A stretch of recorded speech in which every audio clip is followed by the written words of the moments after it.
Of the many ancient civilizations of the world, none can surpass the grand majesty of ancient China, one of the oldest and longest-lasting civilizations in the history of the world, going back over 4,000 years.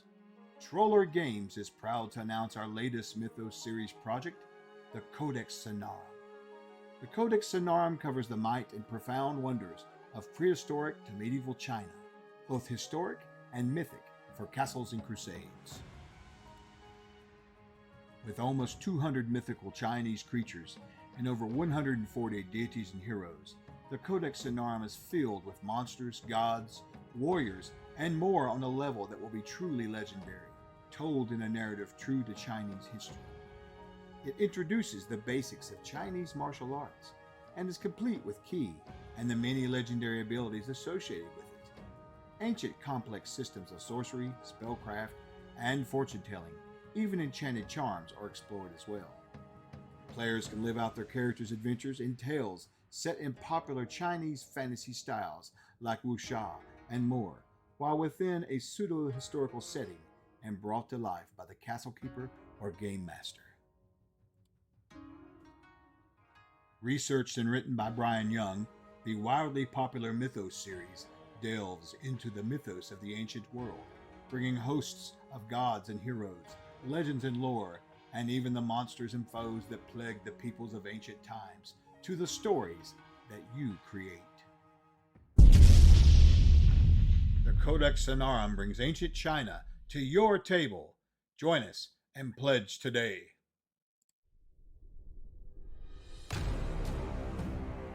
Trollord Games, join the fray. Hello and welcome to QuestJunkiesUK. It's a pleasure to be here with you today, and we are brought to you by the kind support of CZRPG, Phoenix Dice, Trollord Games, and Nathrax 3D Minis.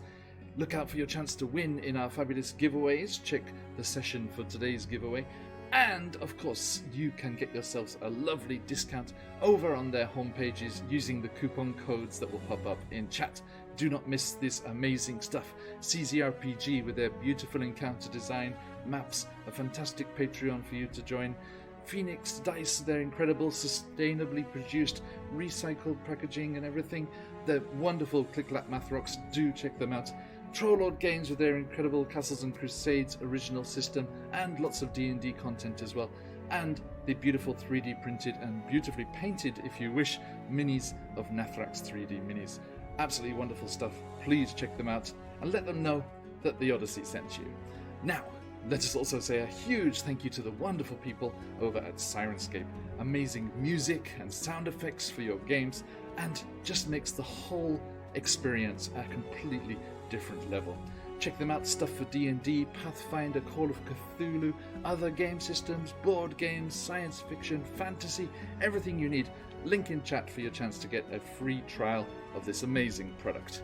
Now, let's get into the session. To adventure!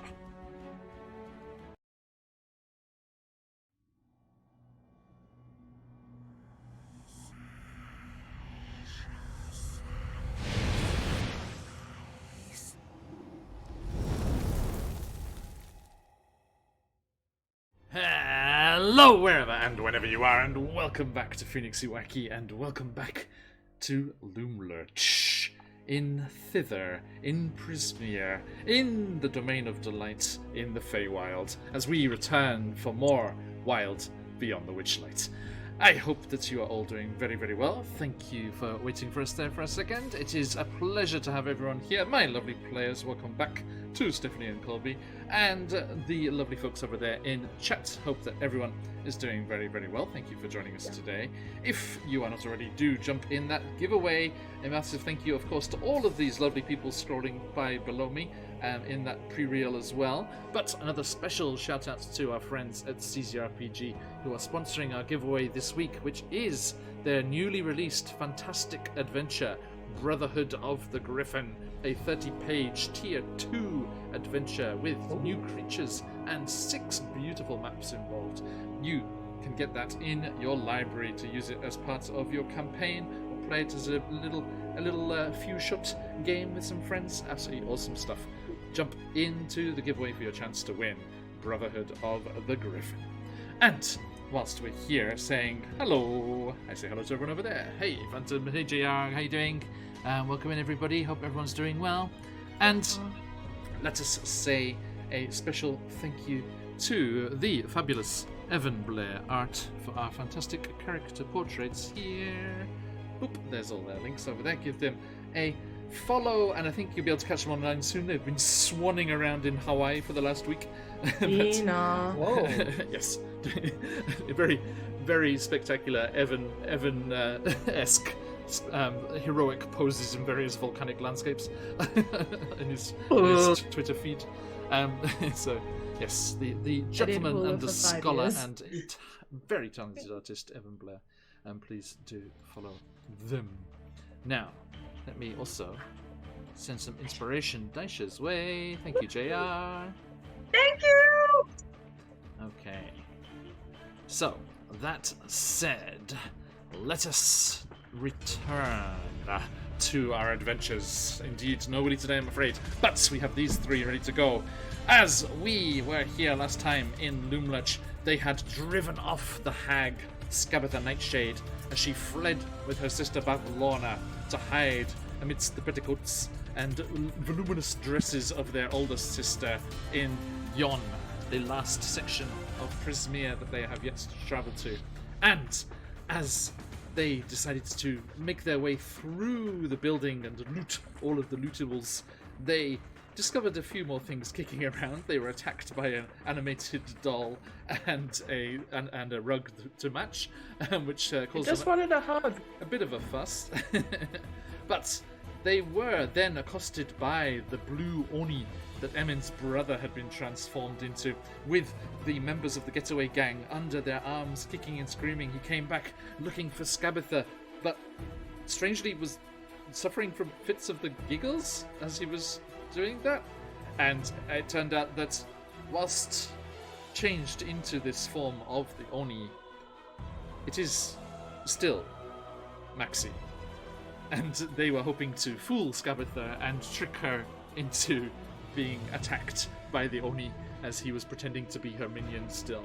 And he gathered up the rest excuse me, of the children here as they were planning to do so before. And they are being looked after by Maxi and the members of the getaway gang there before heading back to their Trient hideaway, Little Oak. Now, you guys moved forward through the large tree lair that is Loomlurch. Look at this thing, it's massive. So big. Gigantic map, beautiful map. Stacey Allen is a goddess. I was very happy actually. The first adventure of Stacey Allen's that we got to play, Down Came a Blackbird, which is how we got to know about her in the first place, was featured in the Halloween shout-out on the Drive-Thru RPG email list. Was it DM's Guild? DM's Guild email list. DM's Guild. As well as our good friends Dan Karn and CZRPG being in the picks of the week. Fantastic stuff, as always. Oh boy. Indeed. Now, it's such a good book as well. Yes. As you made your way up through the lair of the hag, you discovered something that Willie had seen on the way down, but had then joined you guys. And you passed into the room here, and you saw the tangled thorns and the portraits on the wall of Willie's family. His father in his workshop, the mother in the strudel producing kitchen, and the brother with the Palace of Heart's Desire. I mean, a site you knew well, Corey, one that you have seen, and one that Willie had seen in visions of his patron. Zabilna's Palace at the centre of Prismere here, locked away behind the mists somewhere. The Palace of Heart's Desire was the backdrop for his brother's painting, which intrigued Willie. As Daisha got a little touch of the zoomies on and impatiently surged forward with Emin keeping her company. To, if you're going to split the party, at least do it half and half so you have the fighting chance. And Willie and Corey talked about the portraits here, and Kore, wanting to see something and see what would happen, because Willie described that it was when he pricked his finger on the thorns, a wound which has not healed. It is still bleeding, I should add. It's tied up. Yes, he mentioned that it was the pricking of the finger on the thorns that had shifted the portraits from that of the Hag family, the Hourglass Coven, Zabilna, aka Tasher, and their lovely mother, Baba Yaga. They decided, Corey should have this private moment, and Willie moved forward into the kitchen to catch up with you, Daisha, and Emin. And Corey, pricking their finger, revealed the portraits of their family. Meanwhile, up above in the kitchen and moving on, And cried. there was crying. And cried. There was crying. We moved on into the study at the end of the lair, and they found lots of interesting books which they had to reveal the titles of by kissing the desiccated frogs attached to the spines. And they found another little clockwork frog as well, and Willie got himself a blood red ink unending quill, magical quill, and there was a nice little bit of looting going on there. Then you proceeded upstairs to your ultimate goal, the bedchamber that Emin had described so enticingly, and the dollhouse that rested within. They found a little scrap of parchment hidden in the bedstead, and were able to discover the password required to miniaturize themselves onto the front porch of the dollhouse. And Willie and Corey ventured forth into the interior of the dollhouse, whilst Daisha and Emin watched for any shenanigans going on without. And as Corey and Willie looked through, finding various mouldering, slightly faded glory, kind of rooms here in the house, the dining room, the kitchen, fake fixtures and everything, they've eventually creaked their way up the staircase to the bedrooms, past that, and on to the creepy attic. And complete with creepy music. of course. And as they made their way into this attic full of mysterious items hidden beneath dust covers, some tall, almost humanoid in shape, others long and squat, and some in between. Steph, Colby, you would have had interesting flashbacks to Barovia days. Mm-hmm. The sound set was also Death House. Of course it was. Oh my god, yes. Woo! The best. Hey, the Daisy. best mini module ever. Says you, who almost died before it even started Curse of Strahd. It was so good. It was One it came last down to a roll of the single dice. roll, yeah. Perfect. And they cautiously poked about the place, finding themselves a few dressmakers' dummies, a hat stand, a chaise longue, and other items. And finally, something worth looting. They found a chest. Seemingly untrapped, they opened it up. And as they did so, I'm retconning this, a single drip of Willie's blood from the wound fell on the latch. And as he was opening the lid, paying no attention, that's when the long purple tongue protruded to lick up the blood. And with a flurry of movement, the mimics attacked. The tongue wrapped around Willie's waist and ragdolled him against the wooden beam in the ceiling. He fell like this on the chaise longue, where he shall remain unconscious for the duration of his absence. What is it like? One session he'll be the one session he'll not be unconscious. Surely. So, What is it? Corey's eyes turn. Oh, for fluff's sake. now, Daisha, Emin, as that happens, barely on the edge of hearing, you hear a dink, and the dollhouse bumps a little on its stand. And you peer in through the windows. Corey, this slightly terrifying sight of like Daisha and or Emin emerging like Clash on Titan-esque at the window. It's like, Ow! You have gold in your eyes. what's going here? And you, Daisha and Emin, you see the tiny figures of Corey and Willie lying unconscious on the floor. And Corey drawing her weapons and quickly preparing for battle. You heard them say the magic word. Do you join them? Can I say it? Yep. In tiny voice? Yep. Wait. Mike was clipping out. Didn't like it. Didn't like it. At all. Didn't like that frequency. Ruffle Club. Mike, you Wait, can't wait, go wait. stealing Kyle's lines there. That's not fair. Come on. Oh gosh, where's my phone? I have literally effects to this. I will find it. It's okay. It's But- okay. Don't worry. But yes, That one. Yes, baby Corey. Baby Corey saying Witchlight babies.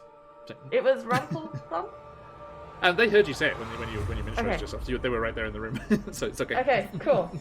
I'm gonna go find that thing because I want the effect. I am here. I can hear. But as soon as they're miniaturized as well, you'll be relative to each other. But it's fun.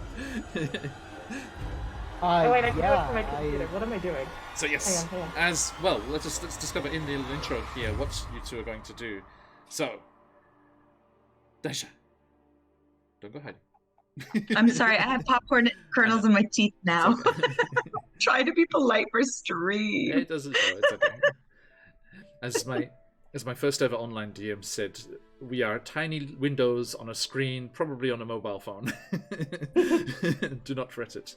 Although You know what? That although makes me feel a lot better about so many things. Although I'm not sure if they're still watching as much as they used to, but I have seen photos, and I think I shared them with you, of us projected on the wall of a bedroom with a projector. Oh yes.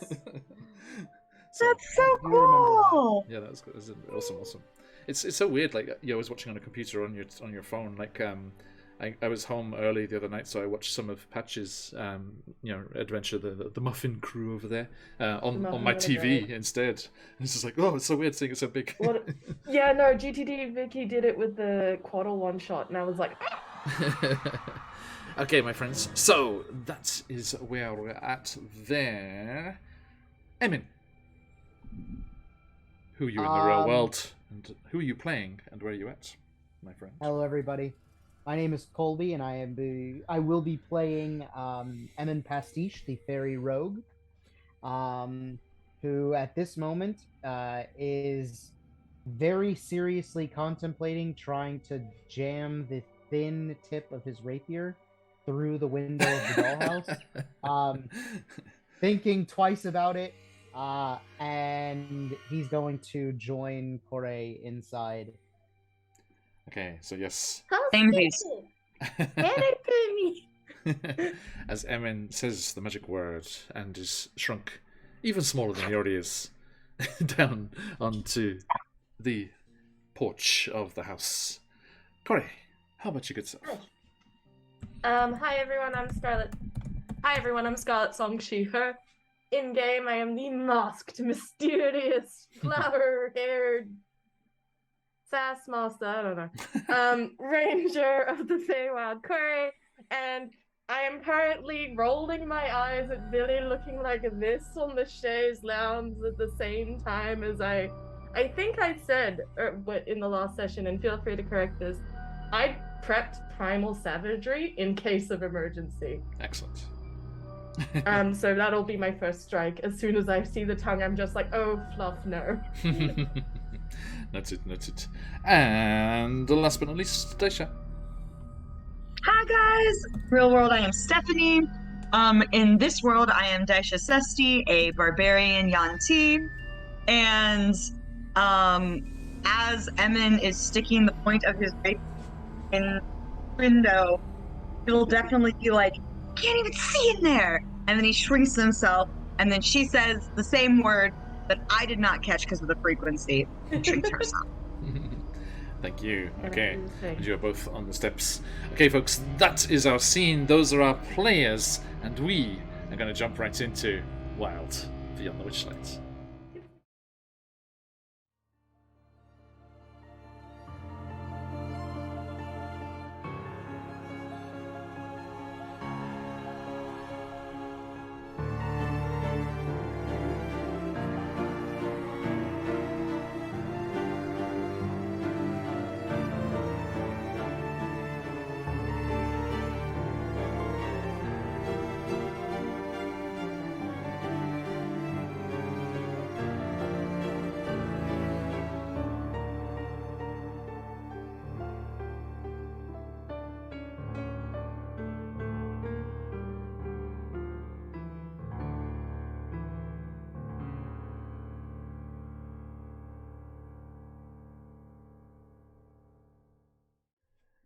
Alright, my friends. So, that is where we hit things off today. As Scarlet has made the realization. You guys are level 5 now, right? Why, yes. Of course we are. Of course we Okay. are. I was like, We were giving you shit about this last week. Sorry, I should have sent a message. I forgot. Too late. because you get 2 attacks. No, it was with well-deserved, additional- well-deserved shit to get. It's alright.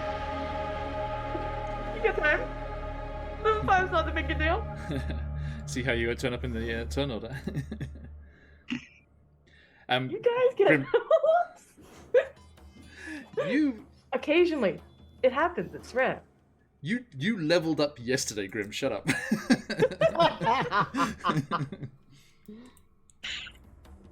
You leveled up yesterday Yes, you in Out of did. the Abyss, and you've just started the Hunger of Ithrin. You're like level 8 now, right? Yes, Level 9? they leveled up to a level 8. Yeah, they defeated the King of Thorns. Well, they terrified him, made him run outside, whereupon he was set upon by evil hags and her horde of spiders, which is yeah, by proxy. Yeah. They won. They assisted in the defeat. Indeed, and I helped. Okay. Big shout outs to Robert Jacks. How you doing there? Good to see you again. Yeah. And Yeah, River Glory and Clayman. How you doing? Well, I just took care of that. I just get uncanny dodge. Hey. Okay. That's So as we important. jump back in. Now, I mean, Emin, you should be on fighting form here because the Sirenscape music is called fairy fighting music. Ah, Oh. I am at a little bit more than half HP Yay. in rare form. Okay, so let us zoom on over here to our little corner of this gigantic map. And here are our friends. Yeah, we're just using this as by proxy, you know, as the space that you were in. Hi. And let's add these two good Trying to boys. figure out where we are. Yeah, I'm looking Oh, too. There we are. Oh, There you oh, are. upper right. right-hand corner. Yeah, there you This map is like. I saw the specks appear. Oh no, I think some of them are you. It just looks like there's 2 of me. Ah, I did hear John. Oh, Wright. yeah. Mimics yeah. Pearl. Ooh, lovely. Oh, okay. I saw. Oh, it's a ribcage Easter basket. It looks like. It's the cradle. It was the dragon That's, mumbling's cradle. Yeah. Noodles in there being like. Yes, he was. I realized. Okay, I had the map zoomed out, so I thought the 2 tokens that I could see in the bedroom were Daisha and Emin. So I added Corey and Willie, but it was Corey and Willie before as well. Ah. Sorry. Double us. I should. Emin, there we go. Nice. And let me add you in that turn order there. There you go. Type him in. Willie is unconscious. Alright, let's see what happens. Do we get initiative? Yes. Ooh, love to see it. 21. Very nice. And I would like each of you to roll me a D100, as we are still working through the 33 gift subs from last week's Wild Beyond the Witchlight. What? Oh my That's right. god! I was just, you guys 33. missed some stuff. We had like a Oh level my 8 hype God. train. It was because it was last week, so they removed the cap from hype trains. I saw that. Right? So yeah, we got a level 7, which was Oh my God. spectacular. Thank you so much, everyone who was involved in that. And Grim, I know you were. That involved in is so cool! So I've been slowly working through. Well, Yeah, John, I got a 44. and Emin, you get an inspiration crystal from Mike. Cheers, Ooh. buddy. Sorry. Oh, I got the funny number. which funny number? Nice. 69. Yes. Well, it Yeah. couldn't be the other one. Okay, so Oh, that's true. let's have a look here. Generators, wild magic surge. Okay, so Daisha, barbarian. What was your D100? 13. Ooh, unlucky for some. Super spooky. Yes. Oh. Seasonal. Very seasonal. That's me. Okay, waiting for it. Come on. Everyone, while I'm waiting for the PDF, you can enjoy my fantastic Viva la Dungeon t-shirt. Well, Viva la dungeon! Check them out. They're awesome people. The Liching Hour. mm, Okay, a barbarian 13. Oh no. No! I I'm don't Yeah. like it. Rico! I don't like it. Oh, good. You don't like it or? I don't like it. Oh. You gain temporary hit points equal to twice your character level. So 10 temporary HP. ooh. But, Emin, you sniff the air strangely as Daisha, until these hit points are gone, smells like rubber. Huh. Apparently. That is interesting. Yes. How do we know what Rubber snake! Ranger. Rubber Oh my snake, God, rubber rubber snake, rubber snake. snake. Thankfully, Corey is a 5e ranger, not one of the broken 1 D&D rangers. One day will be fixed. Correctly. Hopefully that Correctly. will get through playtesting as is. It's crazy. It's like there's some stuff in 1D&D I'm like, yay! But at the same time I'm like, eh. Yeah, everyone loves the exhaustion. I haven't looked at it properly, but apparently the new exhaustion rules are cool. Oh, okay. I think it's like you just get -1 to all rolls, like every D20 Oh. check, like for each level. Ooh. So when you get level 1, you get -1. Level 2 exhaustion, you get -2. That makes sense though. It's cool. 'cause It's a cool, lot easier and it's keep easier to do. track of. Yeah. Honestly, I might make that home rules. Corey, yeah, I mean a lot of people just okay, yeah, I'm using that now. Yeah, right. Corey, what's your Hi. D100? You got a 69. I Oh got yeah, the that's right. funny Of number. course, how did I forget? 69. Nice. Also a good one for you. We'll deal with this once we get going. But you make a Gotcha. weapon attack against a creature in range, and all damage dealt by you this turn is force damage.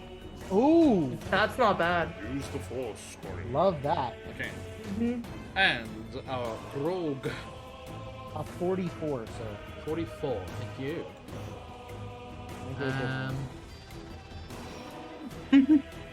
Okay, noted. That will present itself as it does.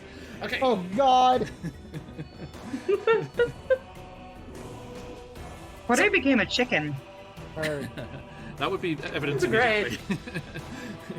Okay, thank you everyone. So, welcome in everyone. That's Raiders, I wasn't Raiders, just welcoming people who are here already.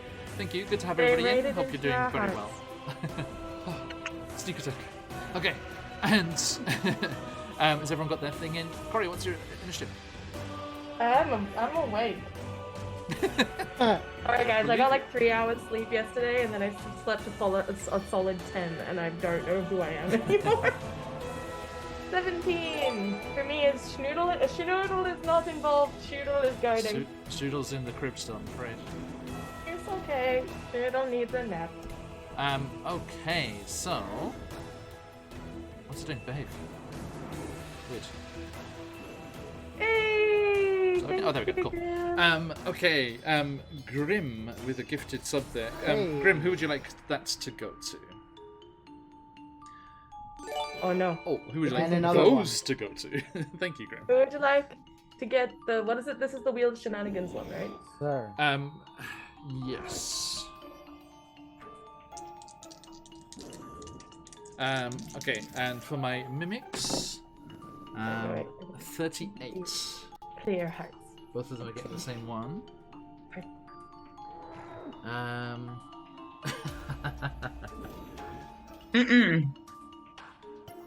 Who did this? Whose fault is this? Oh, it's Mark. Or Mike. Only two. Mark. Where did that come from? Oh, hi, Mark. Daisha and Oh, Corey. hi, Mike. Noted. Hi. I just need Let's to do start this. with Daisha and Corey. Damn. Someone's got plans. Okay. Corey, there's a soft glow emanating from the back of the the back of the attic as two flumps appear.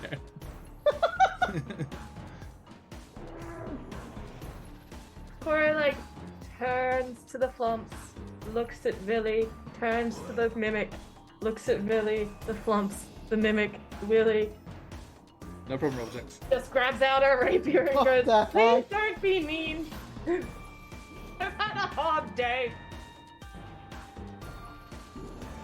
Let me edit this so I can show the arts to my friends here. I just googled flump, and Great. There's the a- Forgotten there's a- Realms wiki article, the quote at the top of the page just says, "Trust a flump." It also says at the top of this stat block. What is it? Does it? There's a pirate hat in Spelljammer. Yeah, that captain is great. Is it Flapjack? I think his name's Yeah, Flapjack. Flapjack Aw. the plump Spelljammer. I'm just like, Yeah, that's again. That's support. spoilers for the love- Lights of Xeraxis. It's Corey. Oh, sorry. It's Hey, okay. I didn't say where it was from. I just said it was in Spelljammer. You spoiled it just then. Oh, it's so cute! I love him! Yes, X the Mystic's first rule of dungeon survival. Who's X the Mystic? I'm curious now. It's gonna be some weird, like, random old D&D character. Okay, Is the name so like X? Something from the 2000s? excuse me. There are two My leg things. is so asleep that I want to die right now, guys. I need everyone to know that. Yo, what? Sorry. In Minecraft. My leg is so me that. asleep that I want to die right now. Is it Ouch. during the pins and needles of death? Yeah, This is yeah, horrible. really bad. I'm like, can I walk around? Can I pick up my computer and walk around while playing for a second? That's my thought process. Try and just get it over with. Sorry, Oh. sorry. No, no, no, Anyway, it's- we have Fine. 2 flumps. We do. M and Pastiche, you're first. It's going to take a dash looks like action I to buried get the to the dash. attic. Yes. hmm Let's go. So you just fly through the house. So I have bonus action dash. So could I do my movement? Is that your cunning action? Yeah. Mhm. Cunning action dash, and that would still leave me with an attack, right? Okay, so you move your movement to dash up to the second floor, the bedrooms, and you hear the commotion coming from the attic above through up the squeaky stairs that go up there. You use your cunning action to dash to the attic, leaving you with your action when you arrive. As you use your cunning action, you take 5 psychic damage. Whoa! That was your wild magic damage. You take damage every time you do something? Every time you do Is it something? just for bonus action? You don't know. Fuck around and see. What? As they say. Now, let me grab the wheel here. Sorry, we need to spin a wheel for Daisha and Corey here, don't we? Oh gosh. And here we also go. this one as well. Oh, Lordy. M in 2. Okay. Cheers, Mike. Where is where Hi. are my notepads? You ready, everyone? Okay, so going across the overlay here, I suppose I should put the little thingy on, shouldn't I? Wait, what's the thingy? By the way, well, mentioning things on the overlay, Corey, I have that prepped for later. Okay. Thank you. You're welcome. Really appreciate it. Of course. Okay, so Daisha coming in with a spin. Sorry. Phantom, get the spinning emotes. Whoops, all con. God damn it, you have You have temp HP and max HP possible. God damn it. Now, Steph, do you know how to do that on your sheet? It's actually pretty easy. You don't have to go into the character builder. If you just click on the number that is your con score, it will give you a box where you can override. And you just type 20 in that. You can just do it on the character sheet. Yeah, until now I was like, and D&D so slow. D&D Beyond's so slow when I'm running everything all at once here, right? One of the reasons we're wanting to change to Roll20 purely. Yeah, that's much easier to do that without having to jump in the builder. According to K-Tracker. Corey's gone thick. Corey, that was Daisha, who was also quite thick. Malaki, welcome back. Good to see you. Is that a different TTRPG than D&D? No, we're still playing D&D here. That's the joy of it, isn't it? All the campaigns look pretty different. Okay. Kore. Korewa? Whoops, all intelligence. Oh. I mean, I'm not gonna say no to that. Got them smarts. Hey, Malaki, please do not take us as an example. They're very new to D&D. No, we are a perfect example, god damn it. The perfect blend I was of gonna say, you're gonna sell us emotions so and short. laughs and feels and combat and social So many feels. exploration and fun You one-shots and special guests and charity. I could go on and I shan't. Damn it. You More could. campaign. You could. Alright. I'm sorry, I just swapped the number. There's an override score thing, and you can make it. Oh god damn it! For the fucking rogue. Oops, all decks. Oh, oh dear. God damn it.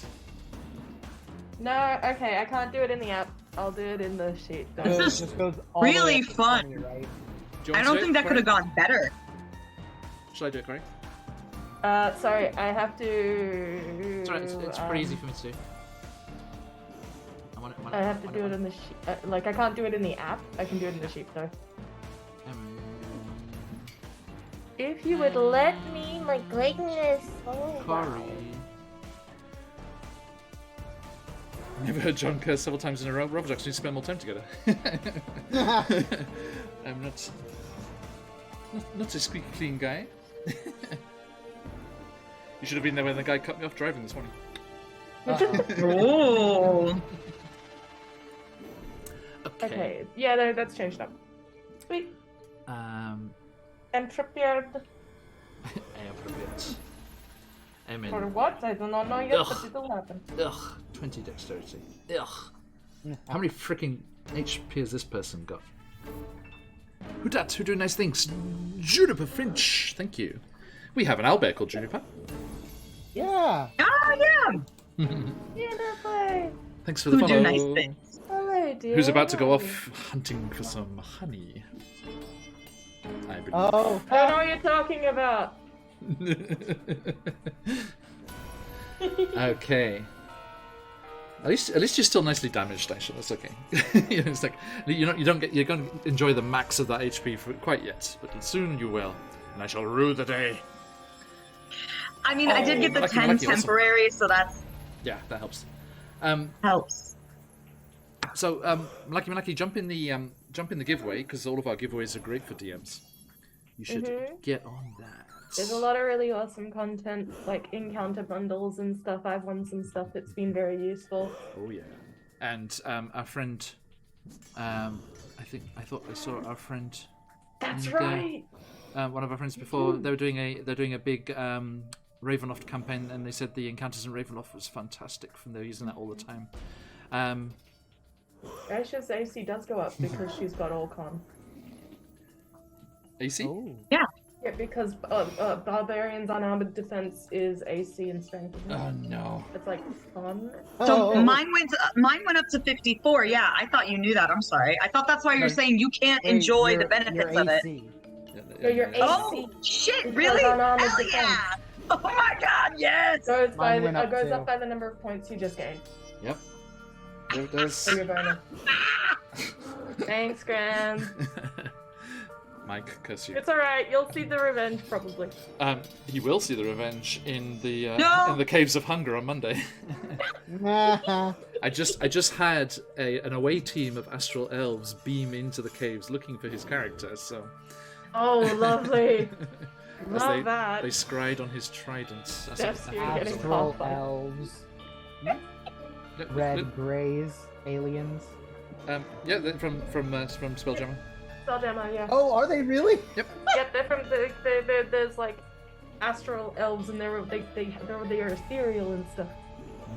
And they're I liked the dance. yes, the Xeraxians. I think Rob's like, ah, shit, it's the Xeraxians.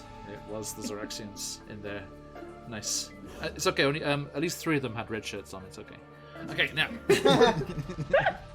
Okay. Should we finally get into this turn order?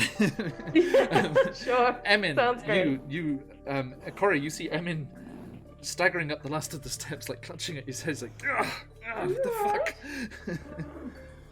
There's these 2 mimics like converging on you. It's like, are you alright, darling?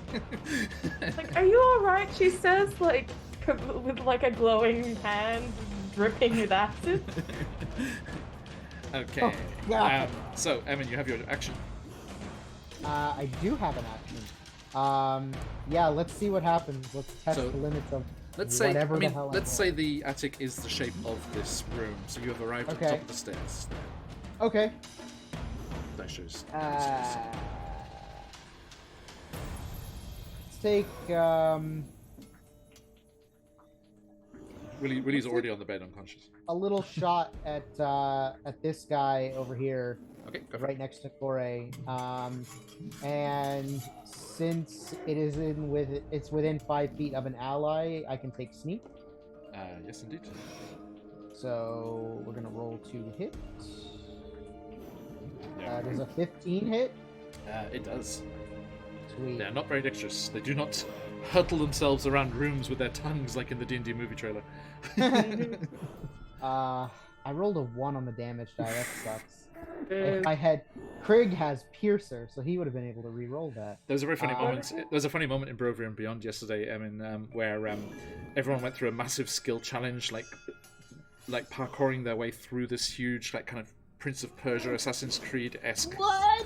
subterranean cavern underneath the pyramid That's with cool. toppled statues and obsidian Yes. blocks. Oh, And they were like Prince of parkouring Persia. through and avoiding falling blocks and using this skill challenge to reach the center. And then Krieg just flew over and landed next to them. Hey guys. what a move, though. So you're like, that So was it very is- dramatic, all of you. 16 piercing damage. Oof. You get Let's 1 on the dice, you still get 16 damage. Just That nuts. that was all sneak. It was 6. I rolled a 1, but I have a +5 thanks to All my. right. Mhm. Let's see here. I don't think we have any resistances, but I'll double check. But also, by the way, guys, if you haven't seen the official mimic art, here you go. You're welcome.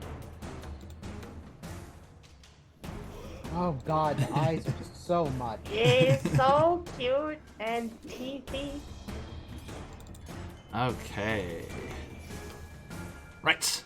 There they go. And that brings us to Nani Kore. So, as stipulated earlier, I did have acidic stuff in prep.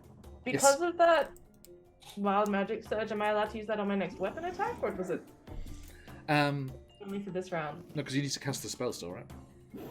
Yeah. Yeah. So first make the normal attack, and then because that was out of initiative. That happened. Okay. Just that So- all happened in the moment as initiative started. Okay, no, but I'm double checking. Is this I should be using a weapon right now if I want to make use of that force damage, or is this can I use it on my next turn after because I already said I prepped my acid claws.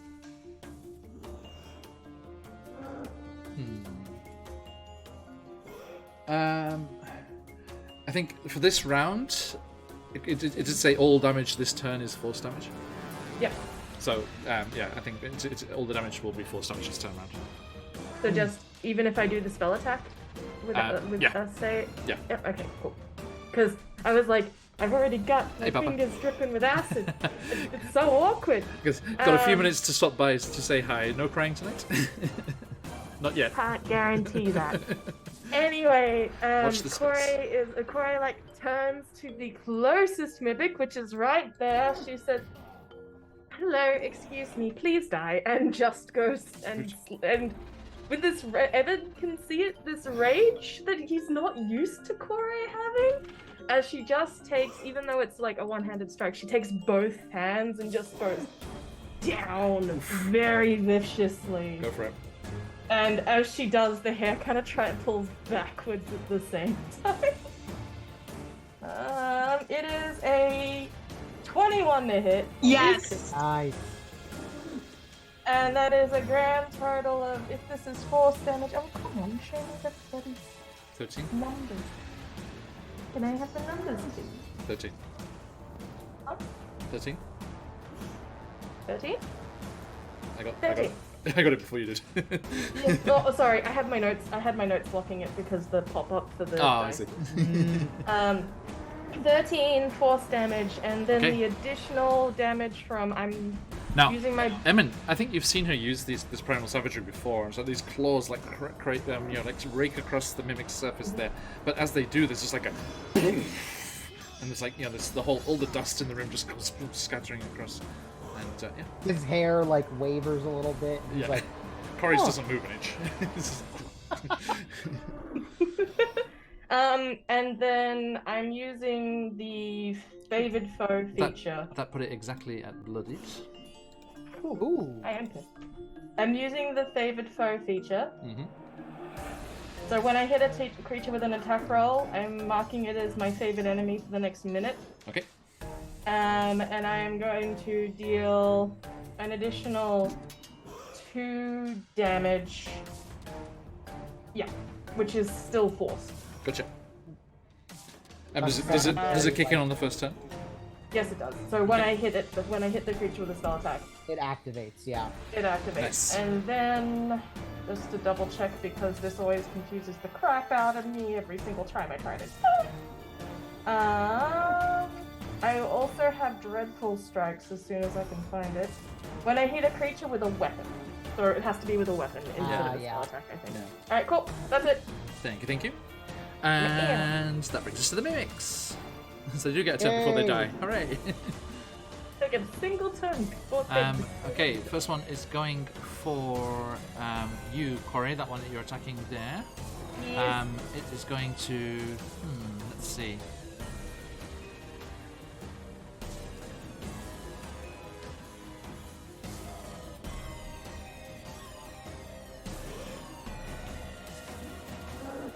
Okay, yeah, it's going to lash out at you with its pseudopod. Okay. And No touch. sticky pseudopod. Ha! Yeet. That is a 17, which will hit That hit. for 8 bludgeoning. Ow. And you are grappled as the pseudopod wraps around you. So, remind me again what grapple does because my brain's on fire. Your speed's reduced to 0. Yes, But I can still attack? you can. Or is that restrained? Nope, Restrained restrained is the one that that you don't have any actions, yeah. Cool, cool. Yep, your speed Lovely. is 0, you can't benefit. Bonus to speed, if the grappler is incapacitated, it ends, and if something moves you out, like the Thunderwave spell or something, it ends as well. Okay, cool. It's slightly strange. I always thought grappled was strange because it just doesn't really do anything. It just stops you running away, which most adventurers never do. You know, It's bad in like a really big BBG. right? It's good the other way around. Like last time Yeah. when Scabatha tried to escape, you grappled her and injured her again. Like Daisha, you grappled right with the ants jaws. Yes, yes. Oh my god, yeah. Right, that was so good. that was pretty good, yeah. Yeah. Okay, so yeah, as it's in object form at the moment, it has this adhesive trait. Ew. Oh no, it has the grappler feature, which means that any creature that is grappled by it, it has advantage on attacks against them. Okay, That that's was it. Yes. You Yes. can take a feat that makes grappling worth it. Yeah. So the other one will come. See here. Oh yeah, not too slow. Okay. They're gonna come and eat me. Pseudopod. Okay. So yeah, the other. This is weird things like one of the other chests just like goes. So it kind of shuffles E. forward. And this is why I prefer yes! the first. and goes But to it's bite you like with advantage. Victoria to herself. This is why I prefer the forest. 23 to hit. Oh my Ow. god. You take 4 piercing and, Okay. and Ew. 6 acid. No! 4, 1, Acid? 4, 5. Beat you to it. Okay. Chest of potion bottle. So damage. So total damage is 10. 10. Yeah. She's less than half. Bloodied. Okay, let's I'm put that bloodied. on your token as well, just to remind folks. And as like the other one comes to attack her, she's still pissed. If she was a barbarian, she'd be raging right now. Emin is I'm bloody feeding bad. off the energy. I'm not gonna lie. I'm making my plans in my head. I'm like, oh yes. Speaking of, it's your turn, Daisha. So I am going to. Daisha comes up to the top of the stairs. She sees Kore like comes up behind Em and is like, "What are we doing?" And then sees Looks Kore feral. with her hand dripping acid, looking feral, and she's like. And then, like, her snaky tongue comes out and, like, licks over her eye, and she goes, "Oh, this is what we're doing," and gets the zoomies. Okay, wild magic. She's, like, feeding off the girl power rage. She's just, like, comes up, like, "Hey, guys, what are we doing?" And then she's like, "Oh, this is it." And What does the wild magic rage get us? Please say Teleportation, I assume. teleportation, of course, every Yeah. time. Every time. Oh, I am mimicking your energy, all right? oh. Flowers and vines temporarily grow around you until your rage ends. The ground within 15 feet of you is difficult terrain for your enemies. So Daisha just resonates so much with Kore's rage that she's like, oh, like licks her tongue flicks out, licks her eye, and she's like, oh, this is what we're doing, and just like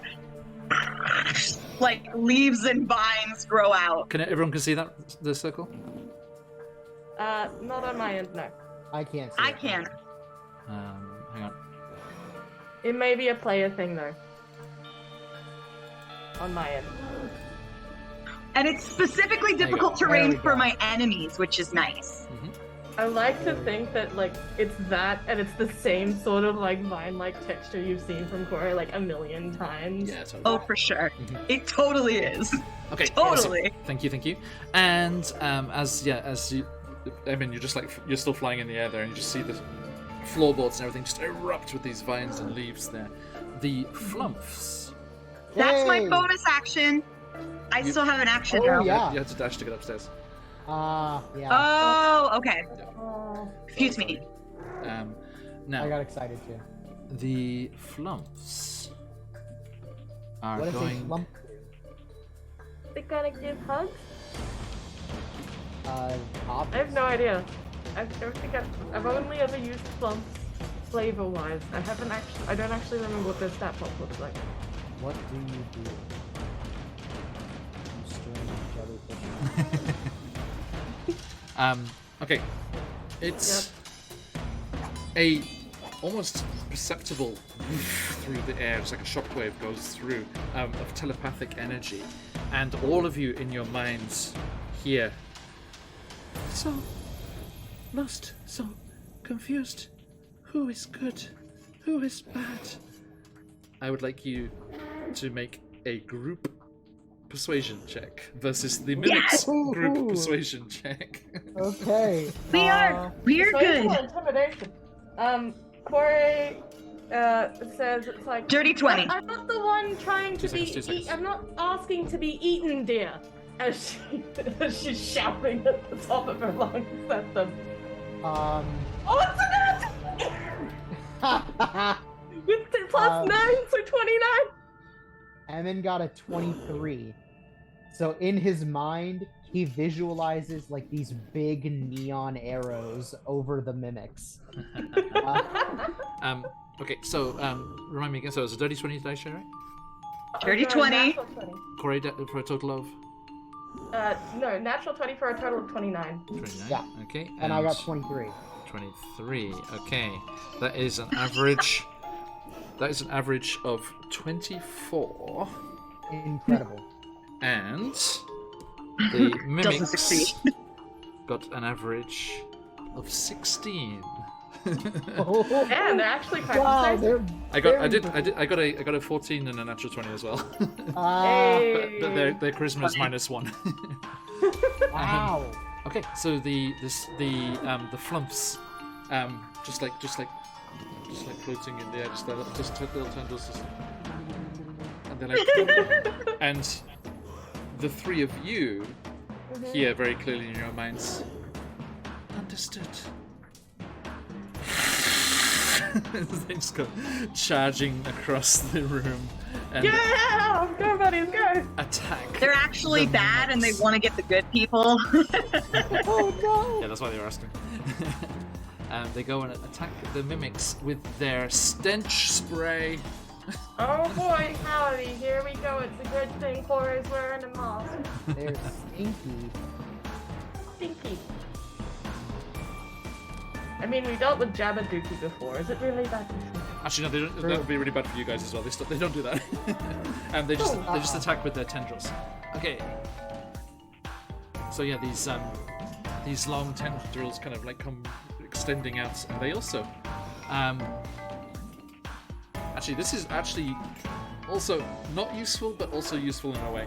As you see them, Corey, they come forward, and you see their tendrils dripping with acid as their little tendrily eyes just like they've got those like floating eyebrows over their floating eyes, and they're just on these things. It's just like, eh. Tangy.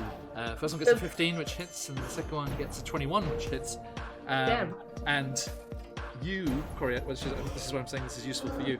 You see the both of the flumps hit with their acidic tendrils, and nothing happens to the mimics. Hell yeah. Hell yeah. Wow. Oh! They are immune to acid damage. So Oh. it's actually very lucky that you dealt force damage the first time, and then they I showed you see. before you wasted it the second time. Incredible. Just like, it's like Corey sees that, it's like, oh, well, that's just annoying, isn't it? Thank you for your attempt. Emin, it's Okay.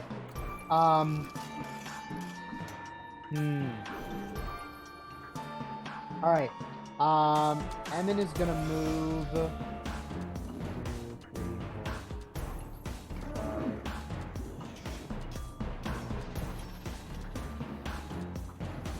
Here. Between the flumps. okay. Emin, go on, just And say it. we're It's a- gonna attack the one that is grappling Corey. Okay, With this the rapier. is the bloodied one. Yep. We're gonna get him with the rapier. 23 to hit. Definitely hits. Alright. So that is gonna be plus sneak. Not great on the sneak roll. 14 piercing. Nice. Ooh. Okay, so with a flurry of wings, Emmy comes buzzing across the room and stabs the magical rapier into the creature, which recoils. Doesn't like it. Okay, anything else on your turn?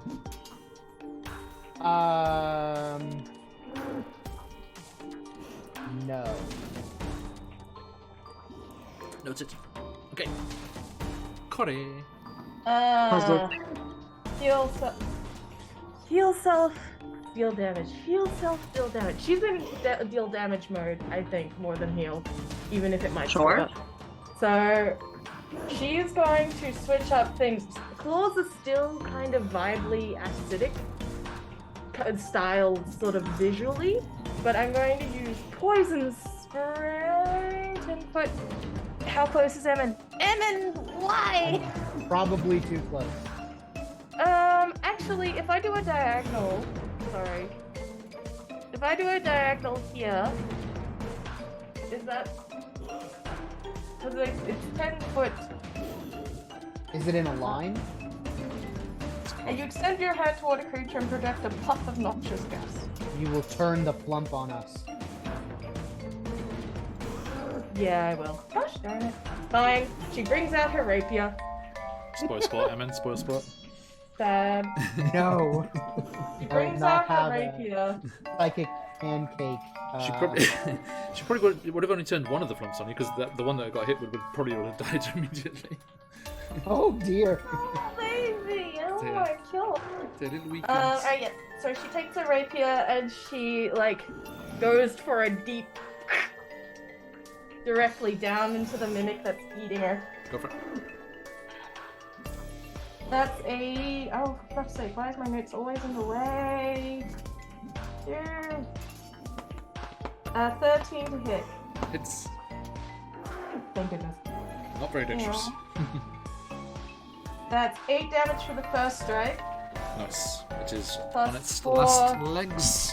Plus 4 points for that attack. Is it still alive? Yep. Favorite foe? That was the that's thought. the That was the same thought. card. I get second attack because I'm level 5 now. Whoa, okay. She like rips out the rapier, and I want to, if this is a killing blow, let's see if this is. Ooh. A 12. Meets it and beats it. Oh my god! Very nicely done. It is 11 damage. Had 1 HP left. Tell me what happens. Corey like rips out the rapier, shoves it in between where the mouth and the door open, and literally pries it open and goes. Ah. And That's it. Okay. And you are freed from your restraints by that. I am free from my restraints. However, there is still an enemy right in front of me. True. So I'm going to like lightly look over to Willie and go, "Please live. You have the healing potion, I'm pretty sure." Okay. And the mimic Is surrounded on all sides. is surrounded on all sides, indeed. I'm actually going to roll for this target-rich environment. A hit. 1, 2, 3, 4. Corey. Oh man, really? Sorry. Wait, it's the Son of a- flowers. I just look really tasty. Oh, misses an 11 though. Woohoo! Oh, I have a crystal. Thank you, whoever that was. Dang it. I'm picturing the tongue thing. So yeah, the pseudopod like lashes across and you kind of duck underneath it, but then it comes on the backswing. 21. Hits. Ow. 6 bludgeoning and are grappled once more. Oh. She just like, I literally just cut up one of you. Could you please not? And the I'm sitting on mimic 11. can the mimic talk? Does it have telepathy? Nope, nothing. Damn it. Look at its eyes, it just like narrows its eyes, all of its eyes at you, and it just seems to exude the message, Timothy was the best of us. And if that's the vibe, Corey's very much glaring back. I And don't. Grim Samson giving my advantage back, thank you. Corey, I don't care. Okay, Daisha. I am going to run over here. Okay, now imagine this, everyone. Corey, Emin, and you and the Flumps and the Mimic here, you are all engulfed in this advancing wave of flowers and vines that just rushes ahead of Daisha. Get got. And I am going to take out my Warhammer. Let's And 23 to hit. It's go. Yeah! Woohoo! Chaotic coming in with a raid. Hey, how you doing, everyone? Welcome in, raiders. We're playing Well Beyond the Witchlight. They are miniaturized in the attic of a dollhouse fighting mimics. D&D lets you make That them is say the going to best be- sentences. 14 bludgeoning. 14 bludgeoning. Yes, the Warhammer slams into the chest's lid and it crunches satisfyingly. Did you add your extra zoom damage? I did add my extra zoom damage. Okay. Zoom damage included here. Thank you. Do you have a second attack yet? No, because you said too late, and I will honor that. No, I was joking. Okay. I The other thing is, I was being a good player and taking my punishment. I was just teasing. just a heads Well, I'll up, do this on the your to hit in-between has gone then. up by- That is it for now. Okay. Your to hit's gone up by 1 point as well because of My tickets? because at 5th level we get hit. +3 proficiency. You do get an extra attack at level 5. Yeah, you get an extra level attack as a barbarian. Yeah, Dasha, go for it. It's fine. Okay. And then I'm gonna go, and then up above my head, and I'm in character builder now. Hold on, let me back out. 12 to hit. Just hits. Me to beat it. Nice. Nice. And that is going to be 9 bludgeoning. 9 bludgeoning. Okay, slam. The Warhammer rings home. It's true and strong. Okay, thank you. And that brings us to the flumps. Both of them again. They're just like. Go, Flumps, go! They're trying. Nothing He's happens. doing their best. Emin Prestige. All right. Let's go ahead and As you can see, Corey like struggling in the wrapped pseudopod as being drawn inexorably towards the gaping maw of the mimic. I'm so sick of teeth.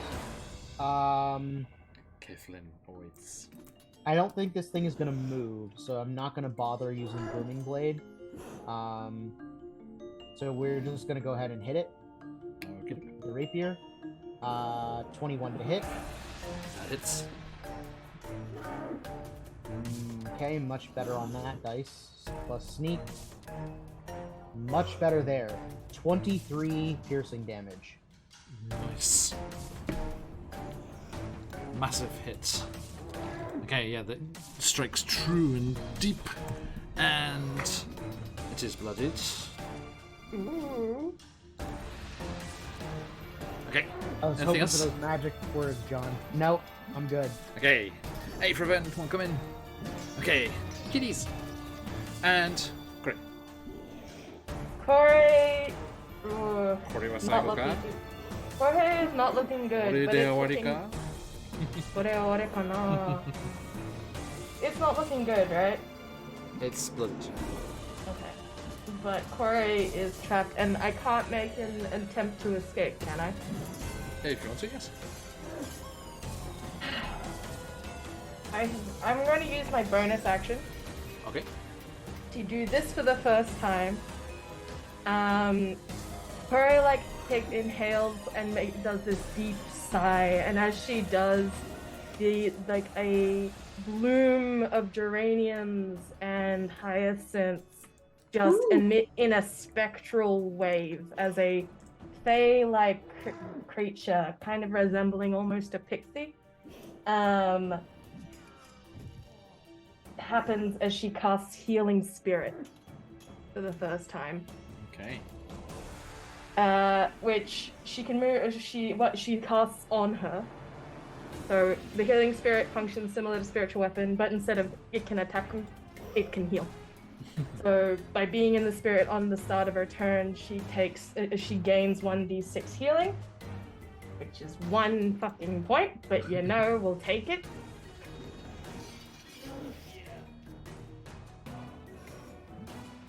And that's my bonus action.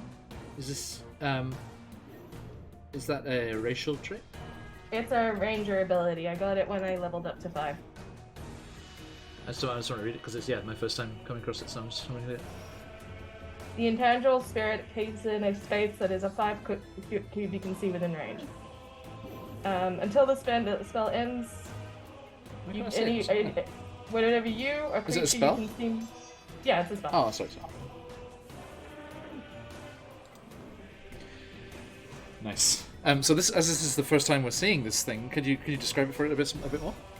Okay, so this particular entity looks a lot more like a young girl with braids, fey in nature, but his entire body is made up of blooms and flowers, healing items like healing flowers like chamomile and geranium, kind of are like woven through the sides of its face down each side, kind of doing the strategic, covering of suggestive parts.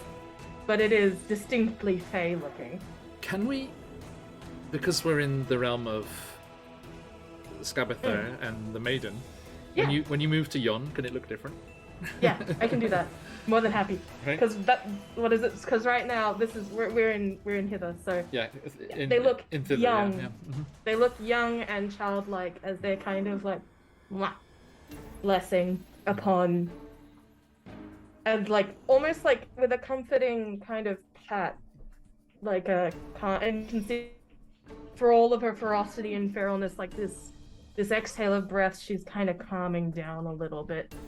But she's still trapped by this bloody pseudopod, and she goes, well, it was worth a shot. And with my action... As you do that, your hair finally relaxes and unfurls. I might die right now again. And... You feel it start to cocoon you. As Don't. before. Pause. Not until I'm actually dead, please. And So then does that with take you my- off? Does that take you off blooded? It takes me off bloody just. Okay. And then... So that was my bonus action. Wait, that's my bonus action. I can still attack! She's gonna stab.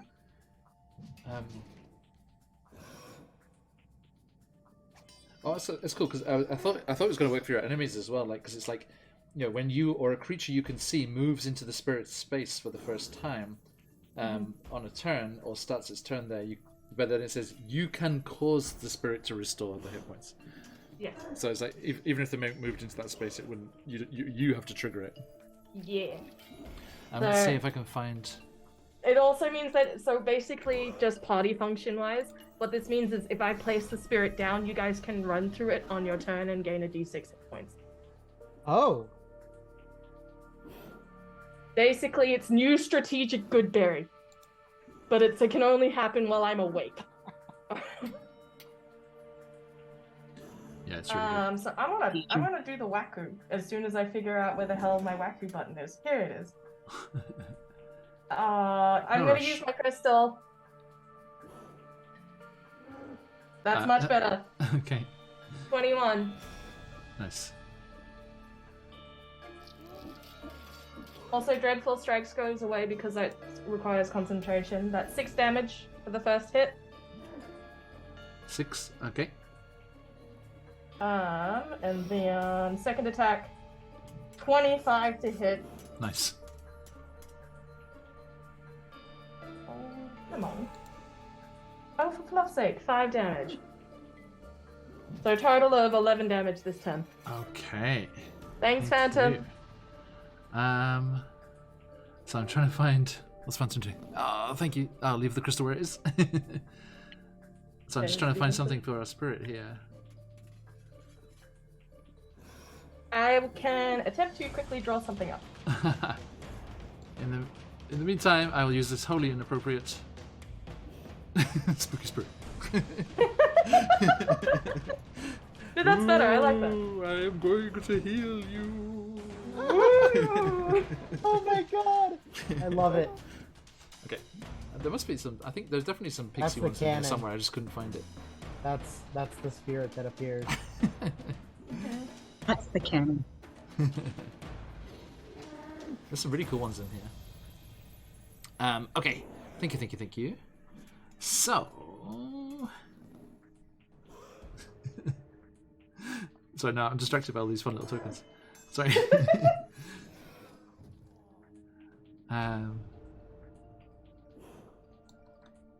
Because this fine fellow as well. There you go. Da-da-da. Hello, I'm a duck. Oh, I'm no, a wizard. that's the guy. Wizard No, duck. that's the one. That's it. That's It's the just guy. like a puff. Waddle, waddle. Okay, so that brings us to the mimic's turn with you still restrained. Grappled. Yeah, an So, attempt was as- made. Corey casts this thing, heals himself, and then stabs viciously into the creature, and then He's dead. it is on its last legs. You said 11 damage, didn't you? Yeah. And it's on its last legs, but the tongue Darn still it! inexorably draws you in towards its gaping maw. No! And it Fuck off! Kick. Bites with advantage. 19. Ow. You take. I'm ready to die. No way, you're fine. If I critted, you might be in danger. You take 6 piercing and 2 acid. Oh, I'm so close to dead though. I'm at like 3. Oh, if only I'd crit. I'd like to think that like the teeth are coming down and she's got both boots like in their mouth being like, You know no. what? You know what? Grim did give me that crystal, just in case. Oh God. Can I crit? Can you? Yeah. No. And that's a reroll. That's a reroll, and I miss with the reroll, so you don't take that damage either, Corey. Woohoo! Hey, yeah. Fair is fair. Wait, I don't take the damage? Nope. I got 14 on the second The attack. crystal is a Alright. reroll. You gotta take it. Yep. Okay, so in that case, how many points did I take? I took 6. In that case, it's like 8. it's It's the 8. two, it's the Yeah. 2 feet like holding open the mimic's jaws, being like, no, Yes. no. Jaws. Yes. Definitely. And with the mouth open wide, Daisha steps forward with her hammer. Do it. 14. And that's gonna be No, Baron, I'm not giving you a heal redeem. 12 bludgeoning. I barely get death saves out of them anyway. That is true. Not a chance in hell. All 9 of them. 14 should hit. It definitely hits, yes. 14, 12 bludgeoning. Okay, Daisha, tell me how you ram your magical warhammer down the throat of this poor mimic. Oh, boo-hoo. Daisha's gonna come over and like I'm a flavor. I'm gonna spice. Let's go. Let's go. As she's Sam. walking into the area, the vines have been slowly creeping up from her circle of difficult terrain and like Yep. curling into the mimic.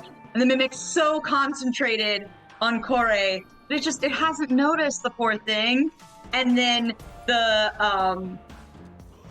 vines start to kind of pull apart, and Kore's feet on either, like on the lid, like she just like drops as it like wedges open, and she like Daisha takes her warhammer and is just like with like not anger so much as like excitement that like, yeah, like girl power, we're doing this together. She's like, that's my friend, and like just goes to town on the very top of the lid as it like slowly retches back. And I imagine mimic eyes just like that, you know, in Hercules, the animated one, when the Hydra sees all the rocks coming, that's how it looks up as the vines like pull it back, and then Daisha's just like like that. And it is Lovely. reduced to slightly spongy matchwood. Is this Yeah. the chair or the chest? This is Is the... this the They is were the both chair chests. one? They were both chests. Okay, they were both chests. It splits open like a clam. Yes, indeed. Okay. And as the thing dies down, Corey is going to be like, this way. I'll take turns to anybody who's hurt. We'll all She's- congregate she's- around this magical duck. It lasts for 1 minute, so there's 10 rounds of healing It's just like... in total. It does a little jig. It's a little feet pitter-patting on the... You said 10 rounds of healing? It's Just like Corey- excited to like- heal.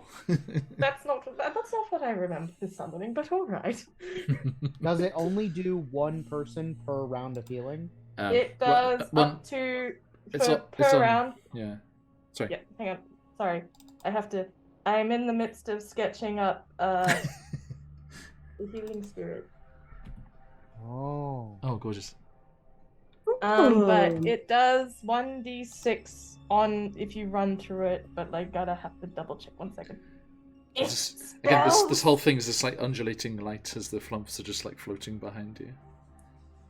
You know, We're there's just running and jumping. you know those through the umbrellas dark people have void. at raves with all the lights in them. Yeah. It's like that. Those are the flumps. Healing spirit. We have to run Until through the the duck spell like a ends, whenever sprinkler. you or a creature you can moves through the spirit's space for the first time on a turn. So per round, it can do Everyone can do it. heal once, everyone for 1d6. Yeah. Nice. So there's 9 more rounds remaining, so 9d6. Yeah, so on the everyone, spirit. everyone roll 9d6 and go Holy as moly. as high as that will Holy take you. shit. It's at Wow. level 2. It's one of the 2 level 2 spells I can cast a day, but it's very useful. I had the same thing as the wildfire druid has the same thing. Like their Yeah. summon thing could do the same. Oh, yeah. Mhm. I was looking at a Wildfire Druid for the Rift Raider session. Ah, nice. Oh, there's some 6s in there. 36 hit points. She's at max. Yeah, I got 35. Nice. Juicy. So, I'm sorry, I just want to make sure I have this right. We each rolled 9d6. Yeah. Correct. Okay. So it's because it's a number of creatures plus my proficiency, I think. I can do per round. Nice. Thank you, Um, Magic Doc. Yeah, But yeah, so you can sorry. heal a To be number fair, of times. so this is this Oh. beautiful kind of maiden with these kind of floral things coming off them. And, Woman, we need a retcon that. The spirit can Uh-oh. heal a number of times equal to 1 plus your spell casting, so 6 times. Okay. okay, So let me look at the 66. roll, and I'll Yeah. take that many. Yeah, because that would be OP as shit for a level 2 spell 35 at higher levels. down. Oh wait, no, I was So it's 6 dice. at It's 6 9. d6, yeah. I'm still at Okay. full with that, though. Wouldn't it be 5 because it already went on your round? Oh, That's yeah, right. did you? Okay. So Where's 5d6. I got roll history? I mean, it's fine, guys. You're gonna rest. It's fine. You're good. Okay. It's fine. We can just Yeah, we good, can just yeah, get good. it. We don't need to get to that. Do through the maths of that. Okay. So this floral maiden, she looks very young, like a little girl. Braids down to maybe about mid-chest. Flowers throughout it, but like fey in nature. There's this pair of wings, but vaguely resemble, I want to say cabbage leaves. Ooh. Like a little cabbage mole. Oh, Now, Daisha, you me. next distance, please. You, sorry, could you minus one of the d6s off that? Because you are a little slow to jump in on this parade. Me? Yes. So you get Okay. 4 d6. But again, it doesn't matter. I'm just gonna saying, re-roll it because I got like Like I said. 37 and I only had 12. You're gonna basically, like I said, you're gonna rest. You're okay. So so the rest of you start healing up, and you notice that Daisha doesn't immediately. She's kind of spaced out. Maybe she's exhausted from the zoomies or whatever. But you're like Daisha, come on, and she like shakes her head. She's like, yeah, of course, and joins you in the healing. Now, Daisha, during that 6 seconds, you had an interesting thing.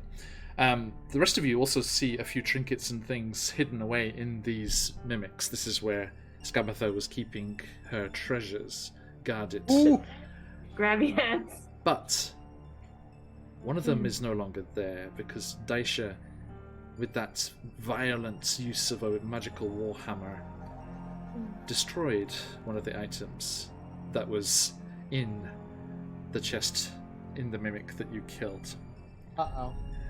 And Is this the thing? Did I find it first? as you killed the mimic, there was just a faint tinkling sound as a glass vial in the shape of a twisted root shattered, and the dark purple and glistening, almost like a starscape, like behind your head, Daisha.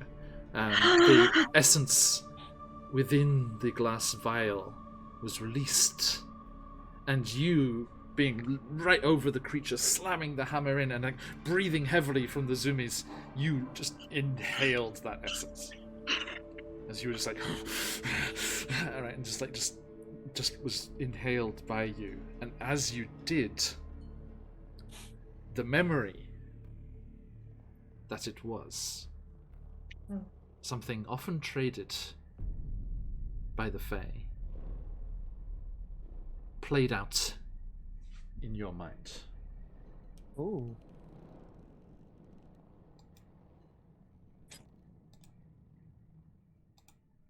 I love how we're all quiet and being like, what's the music change switch? An appropriate sound set is coming.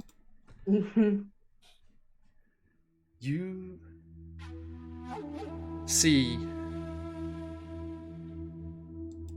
a dusk sky. Dark grey clouds skidding across, driven by winds at high altitude. 2 moons hanging heavy in the sky. And undulating, almost black grass off to either side of a long, cobbled road. Travelling along the road is a small procession. A horse with a noble-looking Fae riding, led by several attendants. And at the front of the procession, a lizard folk. The Archfey atop the horse calls down, Gekato, how much further is it? The Queen of Air and Darkness has been waiting long for this delivery.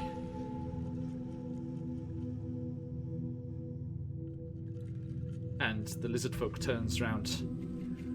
Oh, not long, Lord Adonius. It's fine. We'll be there shortly, don't worry. I have been road warden on this shadow road for many, many turns of the moons. I will get us there safe and sound. I'd venture to add it's a little quieter than usual. Nothing's been messing with us on our journey. We've made very good time, and the ebb and tides are not as restless as they can be. And the procession continues. At this point, the memory fades and then comes back into view in just a vision of absolute splendor, the like of which you, Daisha, have never seen.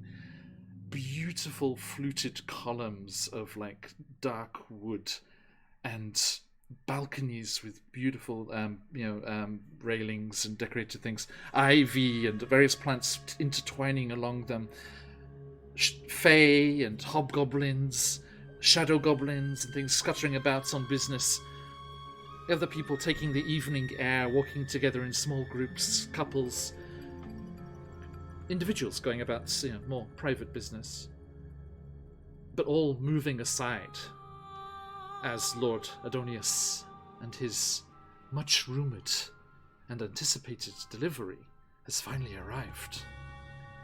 The procession, with this lizard folk road warden, Gekato, leading the way, moves out into a grand square with an obsidian fountain in the center, the sheen of the water making the only thing visible as it spills down the sides of the black stone. Lanterns floating, unsupported in the air above the courtyard as folks mill about, coming to see the arrival of the delivery. This treasure, this fabled thing unearthed in the mountains of the material plane, offered up as a present to the Fae by the folk in that little vale desperate as they are to keep back the winter storms and snows of the mountains around them.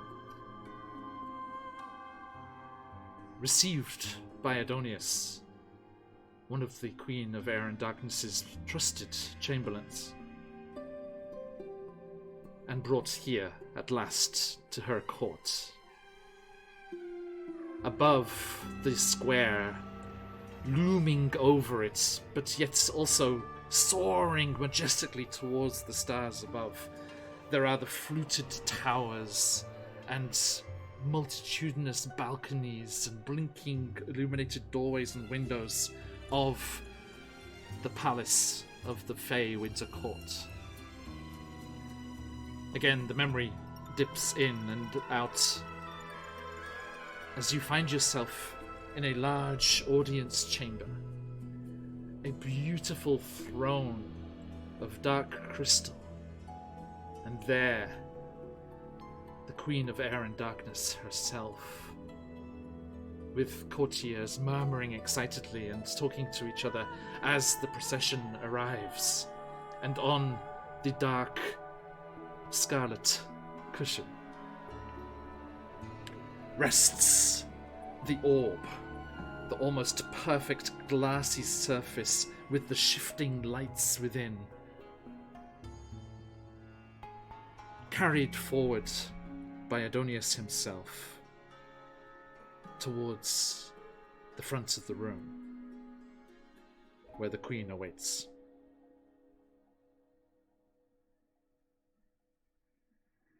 There's a fanfare, such as one could call it in the Winter Court, a tinkling of harps and crystalline instruments, and as the present is delivered, the Queen takes possession of this treasured offering from the mortal realm. Adonius bows deep, but then looks up sharp. Something wrong. Something strange. The lights within the glassy orb start to swirl and spiral violently, growing brighter and brighter. Adonius yells, "My queen!" Knocks it violently out of her hands, where it hits the steps and goes dunk, dunk, dunk onto the floor. There is a unbelieving of all the courtiers as he has the gall, the manners on this uncouth cur. But as the orb grows brighter and brighter, Adonius throws himself, tackling the Queen of Air and Darkness off the back of the dais at the same time. With a almost indistinct cracking, splintering sound, the orb breaks like an egg. That was the day that the greater proportion of the high and mighties of the Winter Court were obliterated, never to murmur and gossip and connive and wheel and deal in the fluted hallways and glistening chandelier-lit rooms of the palace ever again. But the Queen survived, thanks to the actions of Adonius. But he was left scorched and burnt, a lifeless corpse in her arms. And then the memory dips in and out one last time. We see the ghostly apparition of Adonius' spirit approaching a gigantic fallen tree with 3 towering trunks rising off it, glistening lanterns, and a wizened, almost bark-skinned crone Scabatha Nightshade, you recognize all too well, moving That witch! forward. Now then, my prince, what can I do for you? And you see Adonis' spirit looks to her. Crone, I'll give you my memories. First-hand memories of the attack on the Queen of Air and Darkness. If you'll do one thing for me. Scabatha says, a rich price indeed. What might I do for such a memory? Adonius looks this way and that, out, around, thither, and says to Scabatha, I would be reunited with my daughter.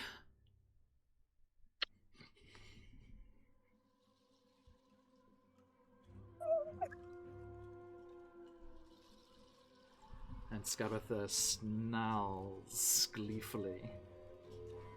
Reunited. We can do that.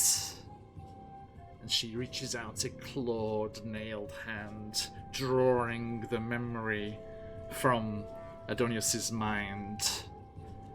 You shall be with your daughter, the closest you've ever been, forevermore. And the memory fades. But we, lucky folks, get to see one more thing that was not in the memory. Scabatha did not even get to see this. As we cut back to that night in front of the Palace of the Winter Court, on the edge of that courtyard, the resplendent courtyard, the screams and the howls of anguish and outrage echoing around as the Fae witness the ethereal explosion that racked the palace that night, and everyone is uncertain as to what has become of the Queen and all of the court. But there's one group that is not panicking or rushing about. A hooded, tall figure with a few clustered associates about them. They turn. Success, Lord Keflin. It is done. Shall we stick around to enjoy the show? And Kathleen of the Crooked Teeth says, no. Let us return to the Court of Midnight Teeth and play a while with our prisoner. And they skulk off into the shadows.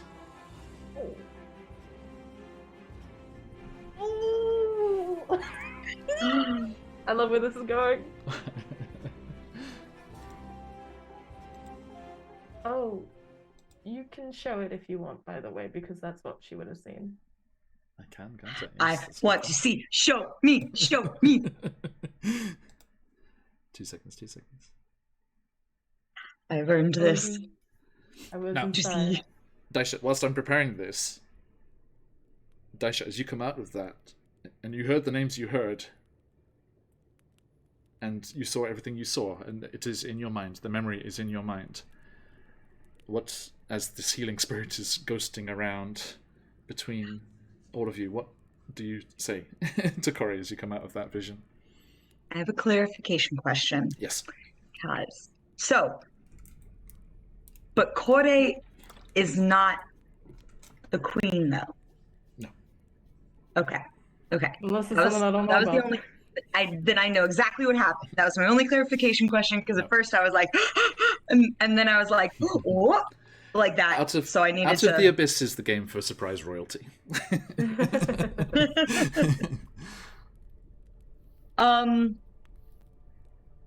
Okay, but oh, that's so hard because I didn't see Kore. So oh, You know oh. who Idonius is because Idonius, Corey told you about Idonius. That's right.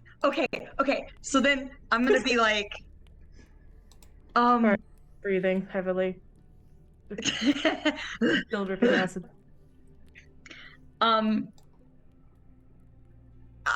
I. Yes, Oh, I'm so mad that this isn't at the end, so I have a whole week to think about what a proper, like, impactful reaction.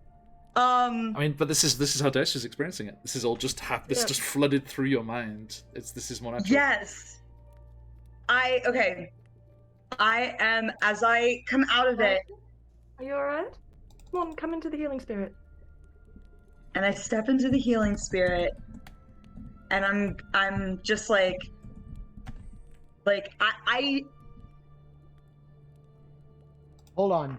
Let me buy Stephanie some time. Mhm. So Emin, despite jumping through this magic spirit to heal himself, is deadlocked on these mimic corpses.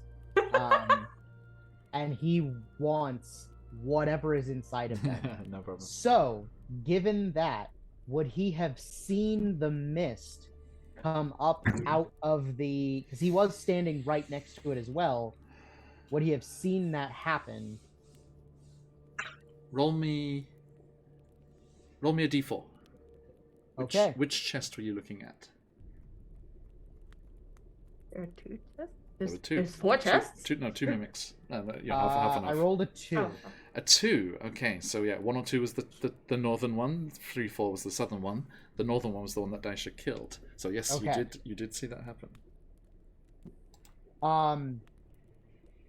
Daisha, come in. You alright? I step in. Now, you told me about Adonius, but do we know that Adonius is your dad? You No. did not. Okay. No one knew. Okay. Except the last Okay, session, okay. no one. So, After wait, Corey wait. asks that, Emin is, while he's, because this is all happening while they're healing up, so he's like bunny hopping through this spirit while like his head is deadlocked, like when you hold a chicken. Like a bunch and, of kids they on the move street doing around. tic-tac-toe, like with the skipping. Yeah. Yes. So Changing. he's jumping around looking at these chests, and he has like a moment of clarity as Corey like says that, and he's like, "Oh yeah, I saw. Wait, mist. Was it poison? Are you okay?" Oh, get in the spirit. and Daisha is going to step in to the spirit, like not stepping into the spirit because you guys said step into the spirit, stepping into the spirit, being like walking towards Kore, just looking like wanting to be careful but unable to not. And she is like, in her mind, Emmett is not there, and it's like he steps into the spirit and she's looking and she's like, your dad. And then is like, I thought Speaking of. not that. and she comes, like, Daisha comes closer and is like, isn't it weird though? Did you know? And then like covers her mouth, thinking like maybe she never knew what came to her at all, and like covers her mouth and waits for Corde's reaction, because Stephanie just had that thought, so it's super organic that maybe I'm just blowing up the world right now. Is like firstly like dumbstruck, being like, how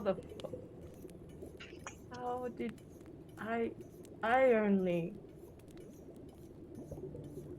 And then like the rage returns in her eyes. I only just found out. Yeah. Would Emin know that could have potentially been a memory, like from his time, like being like growing up in Prismeer and knowing that that is a common item to be traded. It's more of a Shadow Realm thing than a Feywild Oh, is it? Okay. thing. It's big in the book of Eventides. It's a big thing. Okay, so he probably wouldn't know then. Make me a history check and see if you've heard of it. You got it. Yes. Also appreciate the. I got inspired post game. Yeah, look at the portrait. It's great on Roll20. It is Hold on, I'm fantastic. looking. Oh yes! I Oh, it's a painted dad. 10, so 10. yeah. Yeah, that's the lower half. So yeah. Yeah.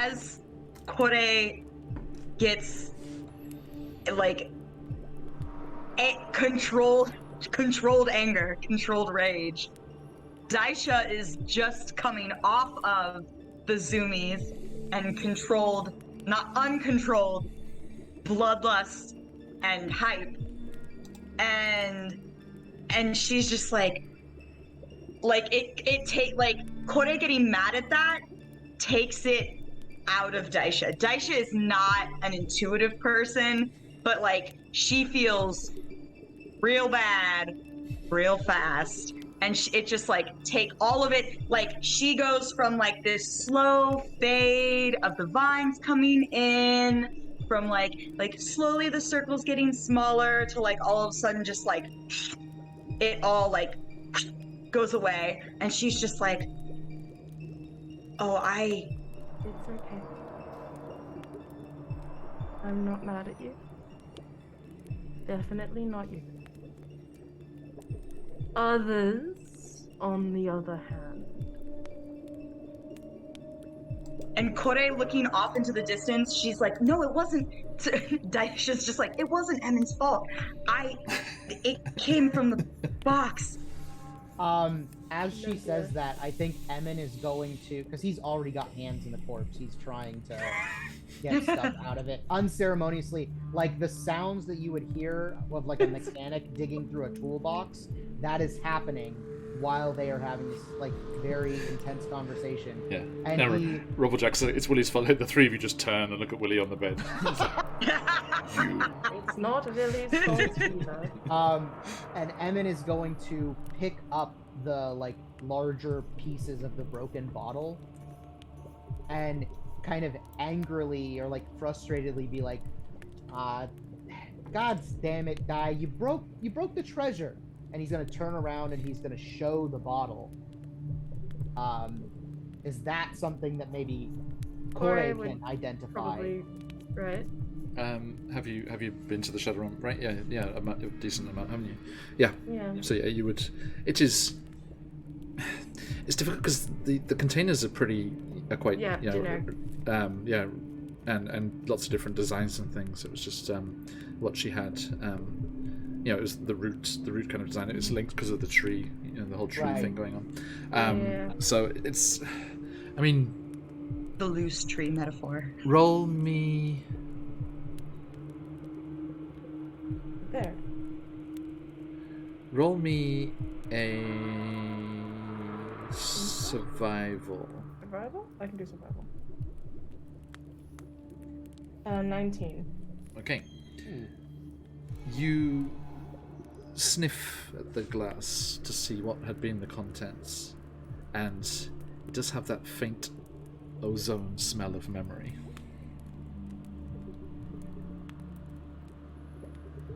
To be fair, she didn't take it. He traded it for... And she faces her eyes around the crown of Kore's head. For this, he gave it.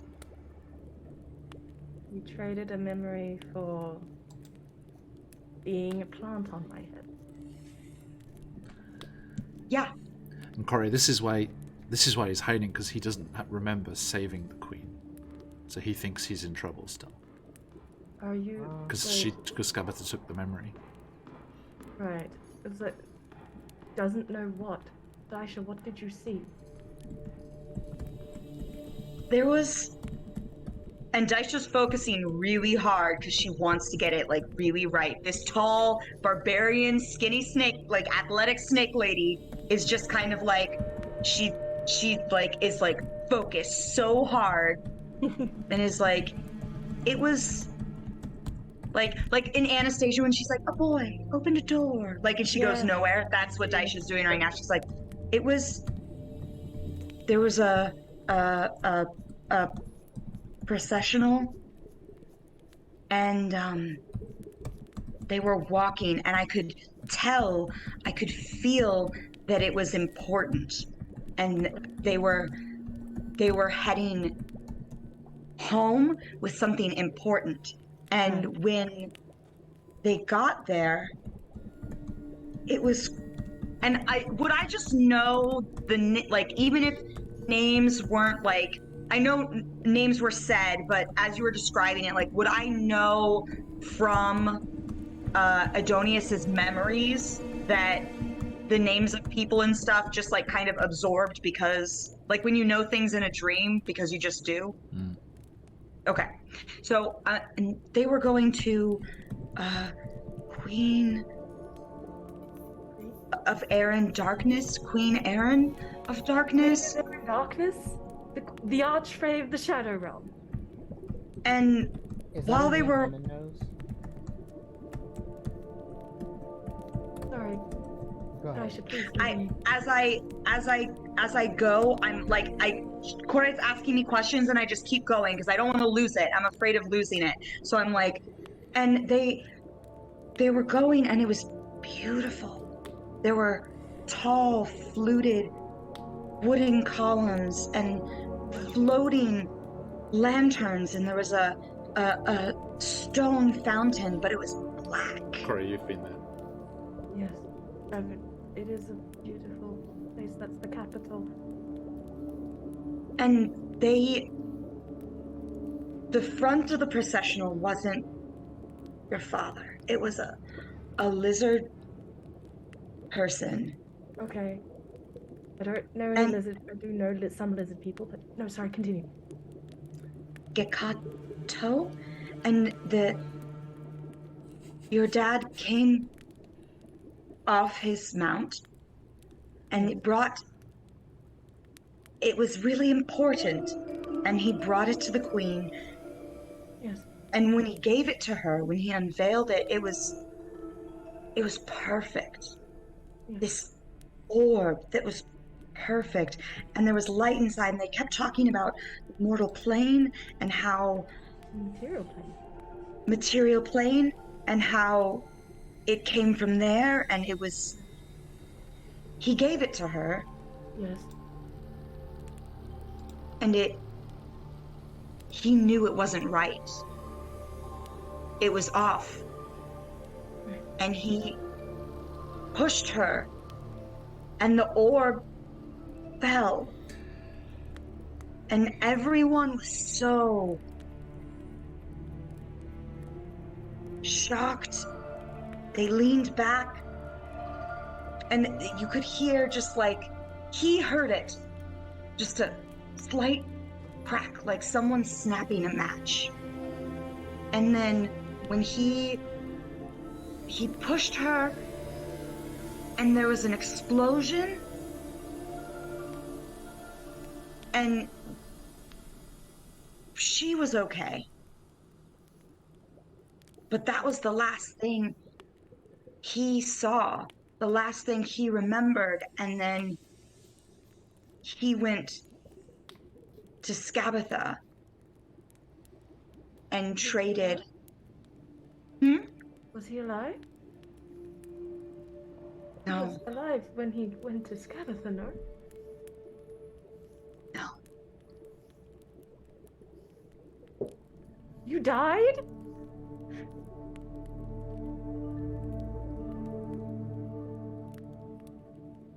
But that was all he wanted, and Daisha takes Kore's hands and is just like, that's what he wanted. He traded that memory. He doesn't know. You doesn't know. I would have heard about the attack on the Capitol, right? That would have shown that everyone would have been talking about it. You saved the Queen of Air and Darkness, and you don't know.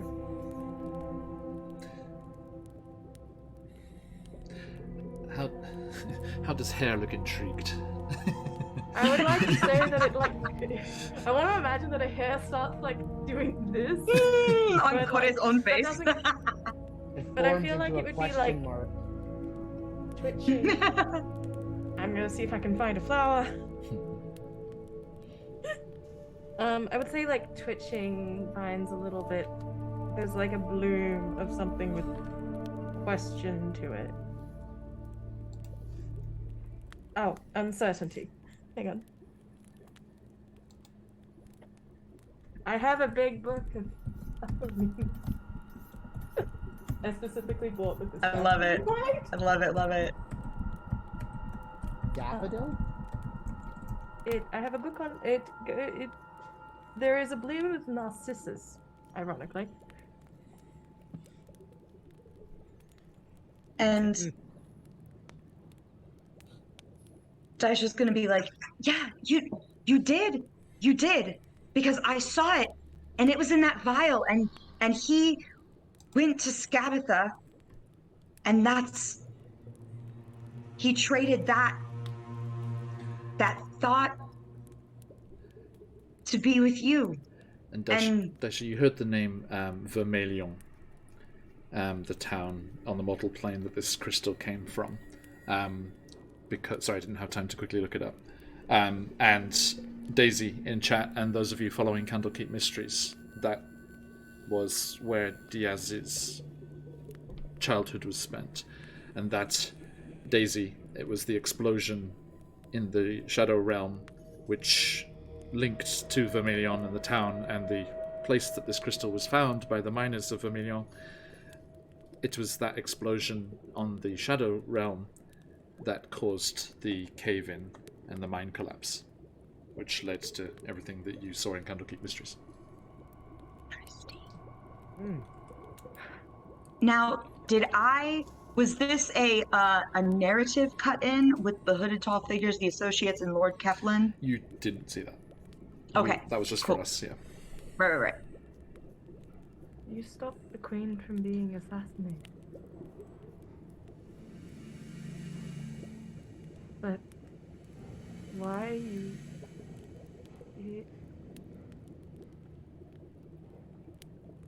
Cora is like very, very, very shaky. Eyes are starting to water as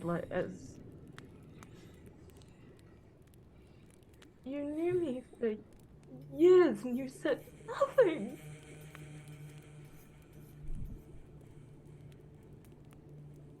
Nothing.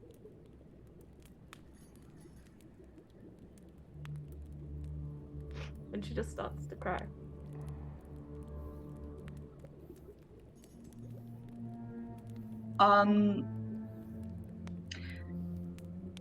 Does Daisha get the sense that Kore wants to be alone, or Kore is like indifferent to people being around her, or Kore is like, I think Kore gets that out, and she's just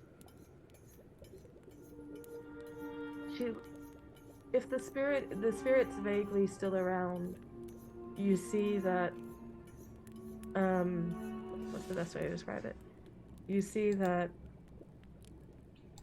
as she kind of leans down and she like shrinks into herself a little, the spirit kind of resembles her just a bit.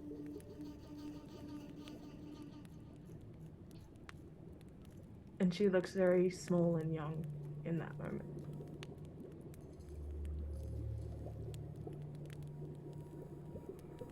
Almost a family likeness, you might say.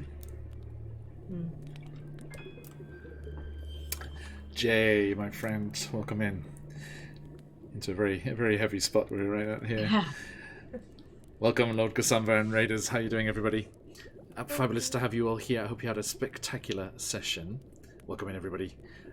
Darling Creepshow, good to see you joining us on the channel for some spooky Halloween fun next week. Welcome in, everybody.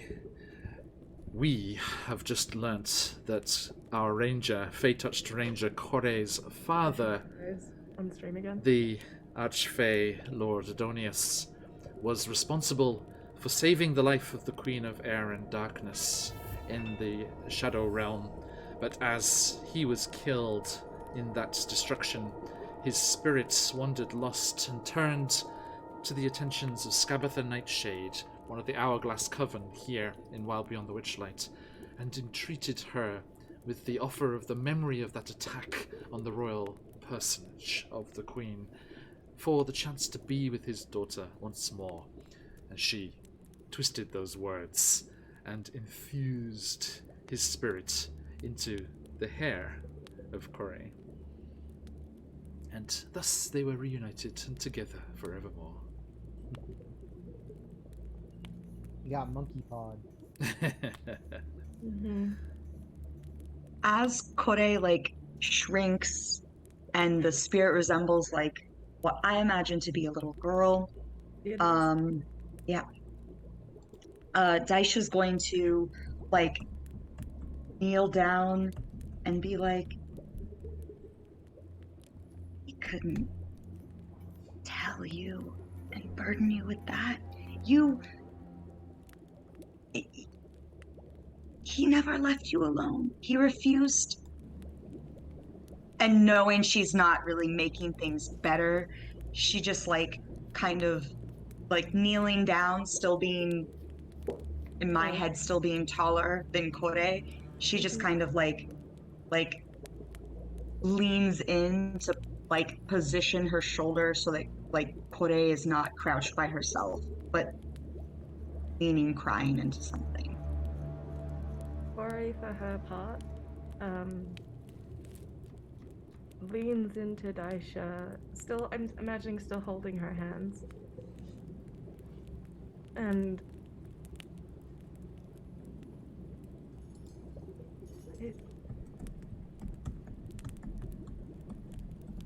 he took me out of that place. Never said why. Never knew why. I thought I just had it right.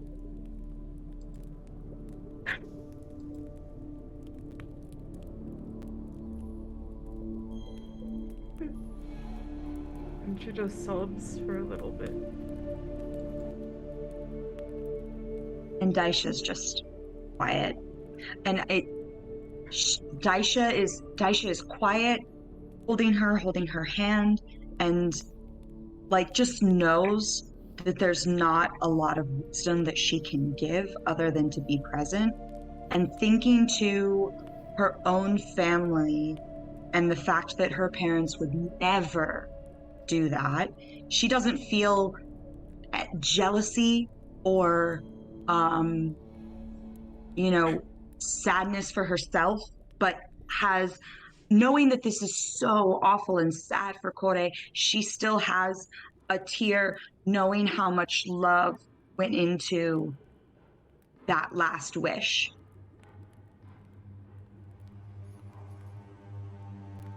Corey, because I have to, would have removed the mask a little bit. For Eamon, this is the first time seeing it, so you see human features, but skin's mottled like various shades of leaves. Teeth are oddly perfect, but slightly pointed in spaces. There's a splash of freckles because all of my characters have freckles. She's human. Just.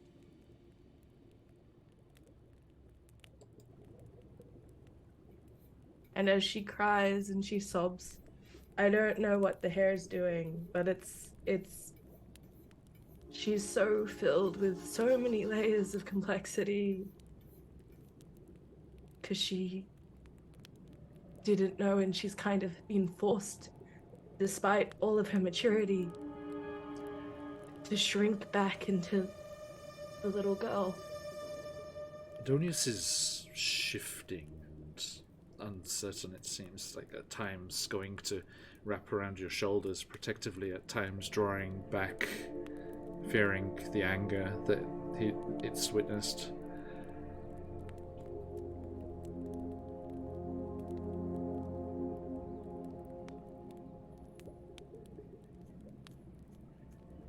Corey takes like a deep breath at one point. She kind of pulls back and recovers. You see like the little firefly glow of her eyes.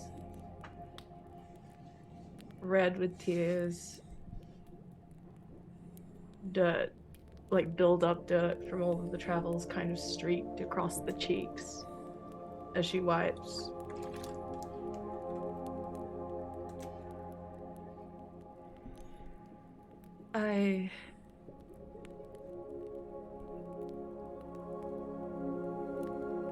I'll be honest with you.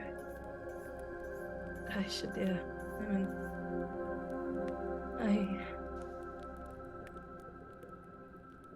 Idonius can only do so much as this, but I've made promises and I do not break them, even if I am furious at people for not telling me things.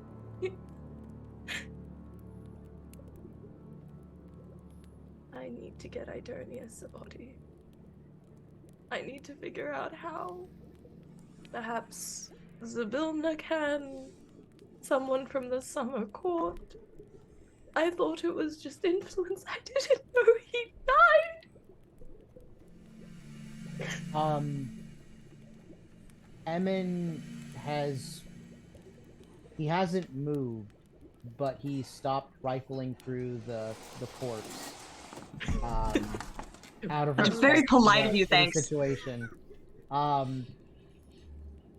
And he notices Corey's hair's like movement and apprehension. And he remembers something, and as he does, he kind of like straightens up, and like his eyes get wider, and he starts to rifle through his pouch, and he pulls out this like slightly glowing jar. One of the other fun things that we picked up in Agden's lair. It is a jar of glowing worms that act as a mood ring for whoever is holding them. So, if we recall, Emin is only 2 feet tall. So while Corey is sitting on the floor, Daisha has knelt down, Emin is walking on the floor. We are all at like the same height at this point. And he walks behind Corey, and having heard this conversation, he walks, like, he kind of pokes his head around Corey, and he's like, let me try something, if it's okay. Just interrupting him, straight up interrupting him all in. He's gonna thrust the jar like out, and he's like the unaware New Yorker he is. Like, he's gonna tell her, like, this might be able to help us understand exactly how he's feeling. Oh my god, you're infesting me with mood lice. Oh no, they're not leaving the jar. Oh, thank god. So he's gonna walk back around behind Corey. He's gonna hold the jar up to Corey's hair, and he's gonna say, okay, I really hope this works. Artie, would you hold this? Artie? Who is Artie? Adonius is his name, so Artie doesn't fit. Idonius. It's not Ardonius? No. Oh, Ardonius. Ah, Donius. I don't use. Ah. Well, we'll workshop it. Sir?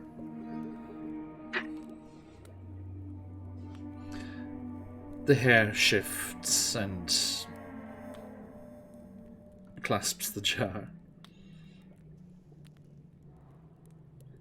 Now, how do we think these worms communicate the mood? Oh, well, okay. I have to use the restroom real quick. Nice. Funnily enough, when I was looking at the Forgotten Realms page for flumps, they do the same thing. Okay. They have a colored glow, and the glow indicates like a mood. Okay. So Oh, that's it topical. has pink is for amusement, blue is for sadness, green is for curiosity, and red is anger. So maybe we can work some shades in between there for some of the more nuanced emotions. Okay. At the moment, it is deep blue with swirls of green. So sadness and curiosity about the revelations of the returned memory.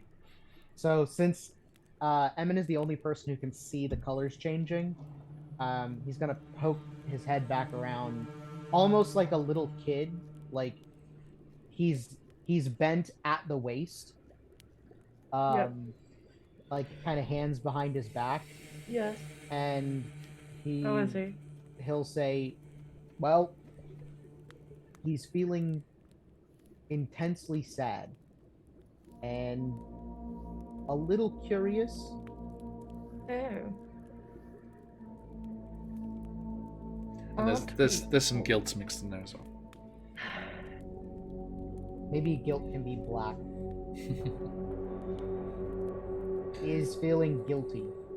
If I well. manage to survive all of this, can you please tell me what the fuck is going on? I am sick of being a mortal in a Fey realm with no answers, which is a mood to be sure. But it's worse when you're raised here.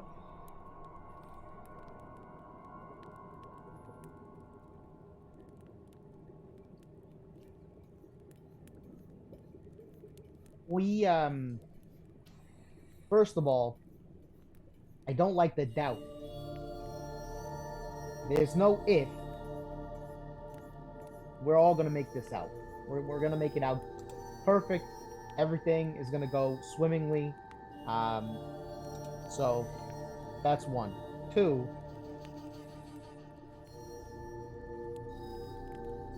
stranger things have happened here. We'll get this man a body. Let's avoid getting him one with doll-like joints, she says, thinking about pincushion. Emin, as she says that, Emin kind of like he starts to like kind of like aw shucks, and then he's like, okay, reasonable ask. Admittedly, that would have probably been the easiest way out, but not reasonable. No. The thing is, if you saved the heir of Queen in Darkness, I have no doubt in my mind that she wants to repay that. Sure. Does Emin know about the heir or the Queen of Air and Darkness? Like, is that a person or like a? Yes, definitely. Yeah. Okay. Yeah, leader of the Winter Court. The opposite of Titania, who is your queen. Because they just straight ripped off Titania and Oberon. I think actually in later books and things they stopped calling them that. Like, are they like it's an original rivals? OC, guys. Yeah. Do not copy. Are they like rivals or like they're not enemies, are they? different realms. Scarlet, do you would know? say. Do you know? I don't know enough about it. Sorry. I So think. the Winter Court and the Fey Court generally are like the Seelie Unseelie Court. Yeah. Generally, the way that, at least in what I've seen, I can be corrected by a multitude of scholars. The way it seems to operate is that they're two sides of the same coin. It's very Got it. much like Dark Hyrule and Hyrule, right? Like, you've got a side that is the darkness, but it's not dark. It's just a different land, different culture, different Right. things are respected. Yeah, it's like light and shadow. The one needs the other. Yeah. And Got they it. need them both to survive. And sometimes they cause fuckery amongst each other's realms, as they do. But at the very least, On And brand. they do it well. yeah. But,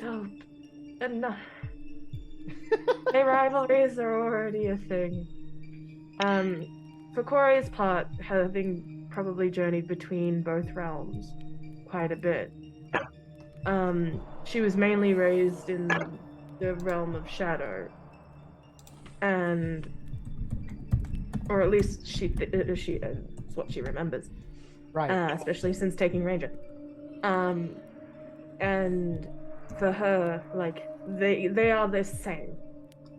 There's just more color in one.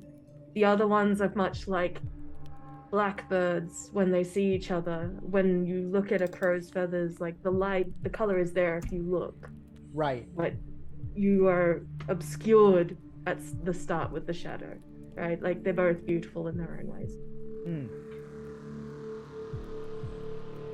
One's pastel goth and one's like goth. There we go. Works. But Yeah, I mean, I gotta believe that is that's a pretty big favor to be repaid. And if anybody could do this, she's probably one of the people. well, we can't Daisha, leave and explore without. Yeah. that's perfect. Daisha sneezes like that, Timing. and the essence that she inhaled explodes. Oh, Yucky. wait, because you were on top. You were like here. I was like this. Oh Yes. God! So I just sneeze in your face. Oh, for fuck's It sake, is- We're what's all the kind word of in a for huddle this? at this The point. the like- essence is forcibly ejected, shall we say, and all of you see it hovering there in the air in front of you. Those sparkles of distant stars suggested light far, far off. And this kind of purple and black swirling smoke. And it drifts through the air towards you, Corey. I turn my head around. And Emin, you see the shadow lay itself like a veil over Corey's hair. And there is a pulse of some connection and magic. And it flows off the ends of her hair, across her shoulders, down her prone form. Right, you're lying on the floor, right, with Daisha. I would like to think it's like sitting on the floor, legs tucked up. Yes, and you see Yeah. it flows down her back to where she sat on the floor, and pools where her shadow had been. And Corey, Mm. you can add the feat Living Shadow. Hey! Oh. I get to What? go Peter Pan on this shit. Oh, that's fun. That's so cool. We also have 3 gifted subs, John. Thanks, Indeed. Trollord. Thank you, Trollo Games. Good to see you, my Like friends. Corey kind of Trolls are indeed. like twists and goes, "Oh, that. What was that?" I'm sorry, I didn't mean to. I Yeah, having only experienced teleportation until today with your wild magic, is like, was that something of Was that me? was that part of that? That's supposed to happen? All right. Oh wow, what a treat. No, can you just add a feat without having that on the level up? So, yeah. 'Cause, right? Let me double check. Should be that. Yeah. I think it'll be under like character sheet. I mean, there's builder, a manage probably. feats button right there. It's at the Oh, is bottom, it? bottom of features and traits tab. So you probably Optional feature manager. Lovely, thank you. so you can probably just add one in there. You Corey's can give it a quirk. I don't know father. if I can actually because it looks like it's giving me Nature's Veil, Primeval Awareness, but it's not a class. Say again, sorry? It's showing me like replacement features, but it's not showing me just giving me a feat. 2 seconds. Maybe I get different because as a DM, perhaps. You have the power. Oh, yeah. Ha ha ha ha. Maybe. We'll see. Thank you for that follow, Brungal. Thank you. Everyone jumping into the giveaway. Good luck to everyone. The Love fantastic. your work, Trollord. Yes, Trollord game, spectacular. Everyone, do check out that Kickstarter I linked to there. The fantastic Codex Scenarum coming up. Kickstarter is live right now. That's back. Fabulous stuff. As backed by Corey, yes. The giveaway today is the fantastic Brotherhood of the Griffin, a 30-page Tier 2 adventure from CZRPG. So jump in there to get that. Go in outside, Kore-chan. Here for the bombshell. Here's a boo to compensate for your emotional trauma.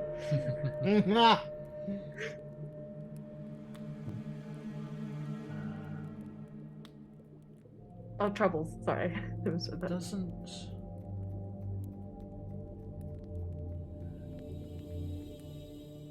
It's weird, it doesn't show up for me here.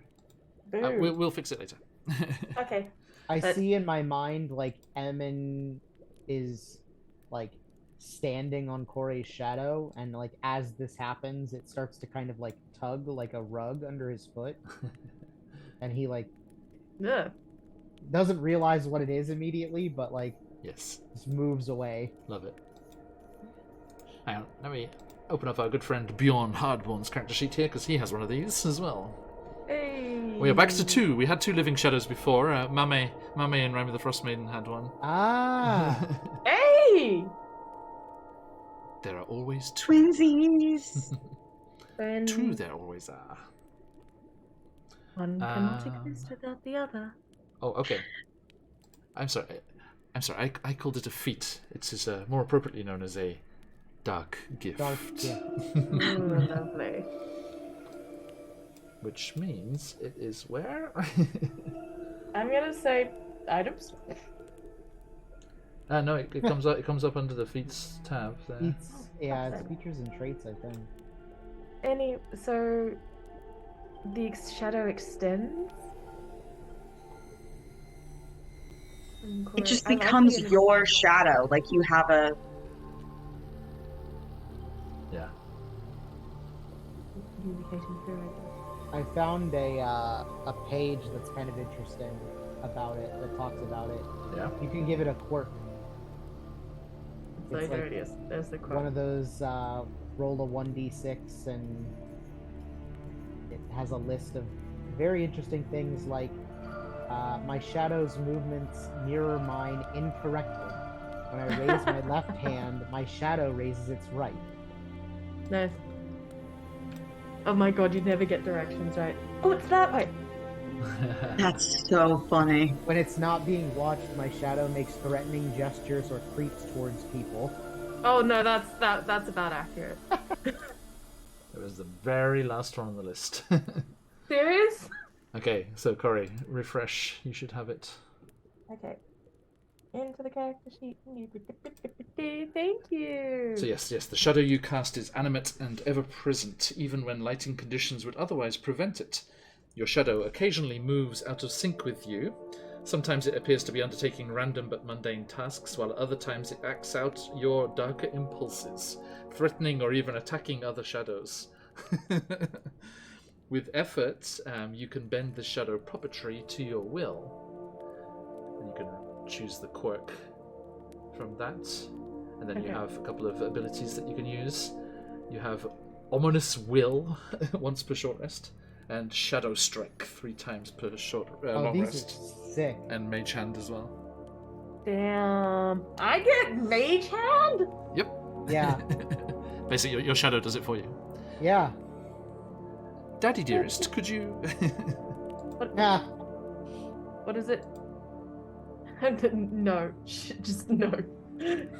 Idonius, you do not get to be called father until I have fucking answers.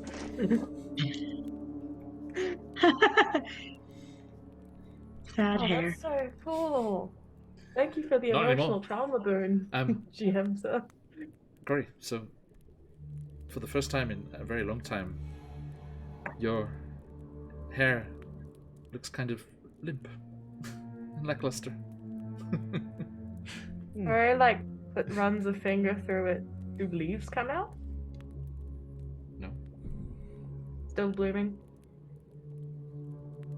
it is vacated, it seems. She gives it a shake. Turns around. Your shadow waves at you. Is it waving sheepishly? Like, hi, it's me. It doffs shadow cap. Where the hell did you get a cap from? It hides it. Like manifested, it was like stole the shadow from one of the hats on the stand. It was like, ding. Unfortunately, yeah, none of the characters have one. Unfortunately, First thing stolen. story- Maybe it'd be also like one of the characters had a hat, and your shadow stole that shadow's hat. No, this is from Ravenloft, Baron Dragoball. I think this is from Van Richten's guide. Corey tentatively reaches out a hand to, I suppose, a wall if the shadow's there, or is it manifesting as a physical form? Like an Echo Knight style. It's a shadow on surfaces. Okay. It's not standing there in front of you. So it's on the floor. She like puts a hand out to the hand she sees, as if to touch it. Is that you? And you see where your hand goes down, and for the most part it mimics your actions like it normally would, like a normal shadow would. And where you touch the floor and the shadow, palm to palm, like the shadow's on the floorboards, but then the shadowy fingers lock through yours. And they're on top of your hand, like off the floor.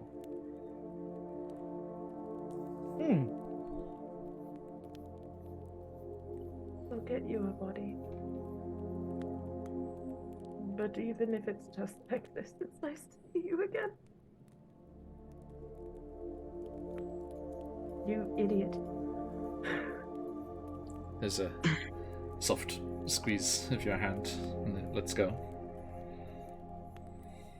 This means you can't cocoon me anymore. I hope you realize that. She like pulled her hand up. And goes, But now it has adventuring shield. now it has shadow strike, so it's like shadow boxing on the ground. It's just like grabs your arms, pulls. Now, Emin's shadow's holding up boxing like pad. just like. And you've had your hands in that mimic. Well, no longer have that hand in mimic, but I suppose you want to go spelunking. So, Emin, you may take ownership of, and I quote, a pair of embroidered velvet slippers, ooh, lovely. a false eye made of solid gold, Oh. and a cracked hand mirror with a gaudy, bejeweled handle and frame. I wonder who didn't want to see themselves. Yes, Baron, the soul has been transferred to the living shadow. Huh. Interesting. I think, Corey, I think because of the Fey touch kind of flavor of it, I think your hair still continues to do like emotions things, but it's yours now. Yay. Your emotions. Aw. Oh, in that case, You're like, your own woman. I'm my own florist. Let's go.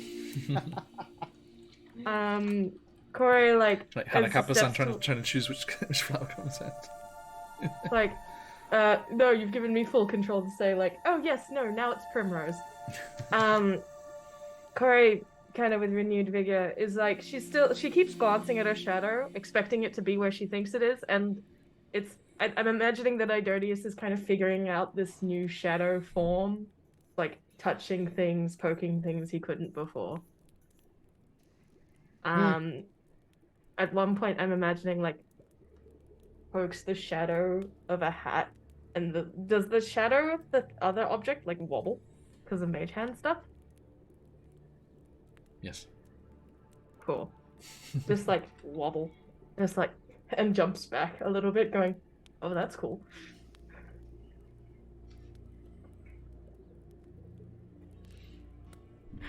I love how everyone's like, please give Corey shadowy head pats. It'll happen probably without her permission. Oh, don't touch me right now. It's like fixing your hair all the time. Oh, just because you lived there before does not necessarily mean. So what happens if it's like she's going through all of these brain thought processes and like brushes herself up, her mask's fully back on, she neatens herself up. Now that she's not in charge of how her hair is controlled, she just takes it all and drapes it over to the side where like drips of wisteria are starting to form, and some like solid, like I want to say camellia are also blooming alongside, and she's like, all right, I'm bloody sick of this. Like kicks the bed where Wooly is sleeping, like, good morning, let's go. We need to find Squirt. Oof. We need to get this. Did I pass out for a while? Sorry if I missed anything. You were almost eaten by a mimic deer. I cried again, and Gracious. I thought you were going to tell me about my shadow dangerous is my father. Yeah. Understood. Let's go. Yes. Let's go. And there's almost like an earthquake almost like rumbles through the house, and like Emin kind of dashing to the window, you see in the oversized bedroom beyond, the Oni comes boom boom up the stairs. He's like brother, we're all getting bored. Do I know that is Maxie now? Yeah, you were there last week. Yeah. Oh, okay. I just saw in my head like this blue Oni coming up into the room, and then like looking out the window of the dollhouse, and then just like a very shrill ah.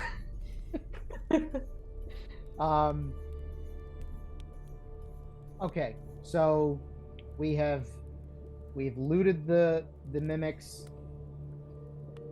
Let's exit the magical dollhouse. Okay. Yeah, just make a memo of where those came from so we can check if that is ever necessary, although there isn't much trading of currency in this campaign. Right. But yeah, they're good. It's good for reciprocity. Okay, and you all make your way back down through the dollhouse onto the porch, and you're all kind of like, what? How do we? Like, and then Corey's shadow pushes you, Emin, and you fall. Whoa! You fall off the porch, and as you do, you just increase in size and kind of miss a step and kind of stumble forward a little bit as you arrive full-sized on the bedroom floor. And Maxie's like, "Ah, there you are. Come on, we want to get back to Little Oak." Yeah. Sorry, I'm not used to the Oni thing yet. Oh, sorry. And because Onis have polymorph ability, so just polymorphs into Maxie. Sorry. Okay. It's gonna be fun. I had no control of it before, but now I can switch back and forth as I wish. It's great. Just like, oh my god. Down again. Yeah, So- let's get out of here. It's funny, we were all curious as to what creature type Onis were last time, and they're actually giants. Giant Hey, king, which kind of makes sense. Emin's one of his languages is giant, Nice. Lucky. so that's interesting. Yes, all of you follow Emin's lead and leap off the veranda, or the porch, and as you fall, you supersize back to your regular sizes, and are there in Skabatha's bedroom. And you make your way back down through the room, and all of the children kind of gather around you, thinking, "Wow, that's good." And I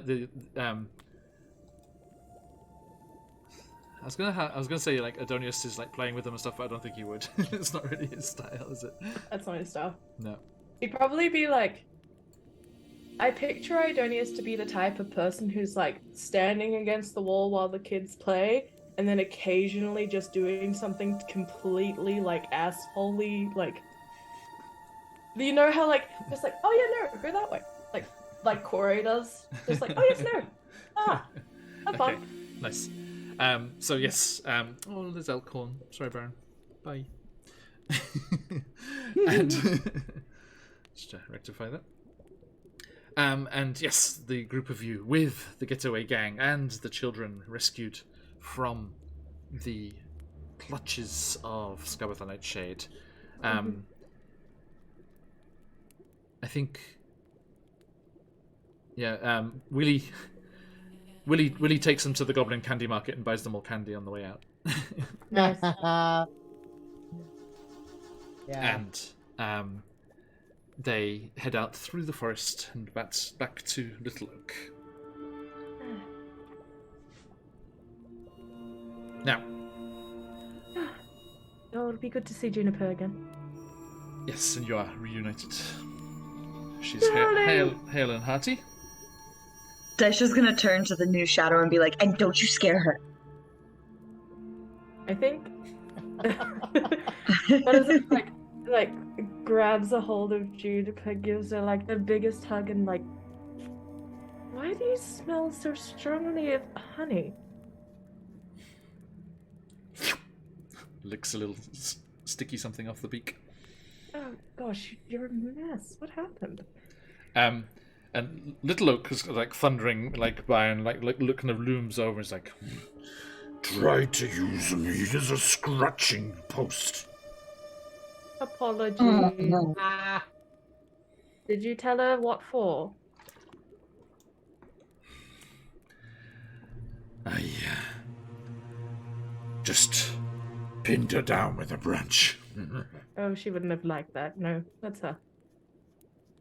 She's had to deal with absolutely no offense intended by this next statement, but vicious bark before. And you kind of look to Juniper, wondering if she's like scowling at Little Oak at all, but she is gambling about like a puppy around your shadow. Also, by the way, sorry, Daisha. Something I forgot to say in the vision. The parade, you recognize the heraldry and things on the uniforms and the clothing of the people in the parade as the same as was on Juniper's chariot. That was of Adonius' stable. Oh, missed opportunity.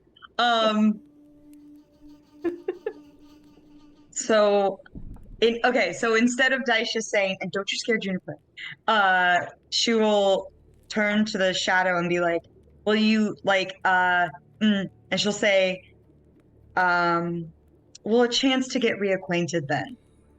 To the shadow instead. That's what she said. Retcon. No problem. Retcon. It's fine. And yes, Maxi, Corey, I think you missed this. You were stepped away. Max, yeah, the Onis can polymorph into any form they like. So Nice. he just polymorphs into Maxi's form. Baron, Maxi was cursed to look like an Oni to scare away his friends, and then the aspect of Zybilna that was trapped here disguised him as Maxi again, and set up Emin to release him in the most awkward moment for the proverbial shits and giggles. Okay, so you are over at Little Oak there, and Maxie comes over to you, Emin. As promised, I will, and thanks for helping us rescue the others, take Star back to the carnival. Oh yeah, thank you. I know her mom is gonna be very happy. She's been very concerned.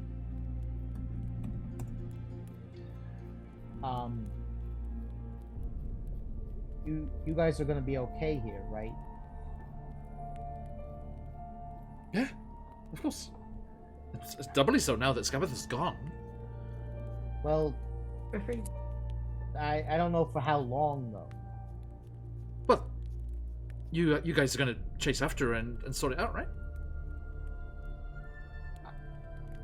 That is the intent. There you go then. And now that I'm in control of what's going on here, if she comes back, I can shift into something a little punchier. Fair enough. That does give me a little bit of peace of mind, but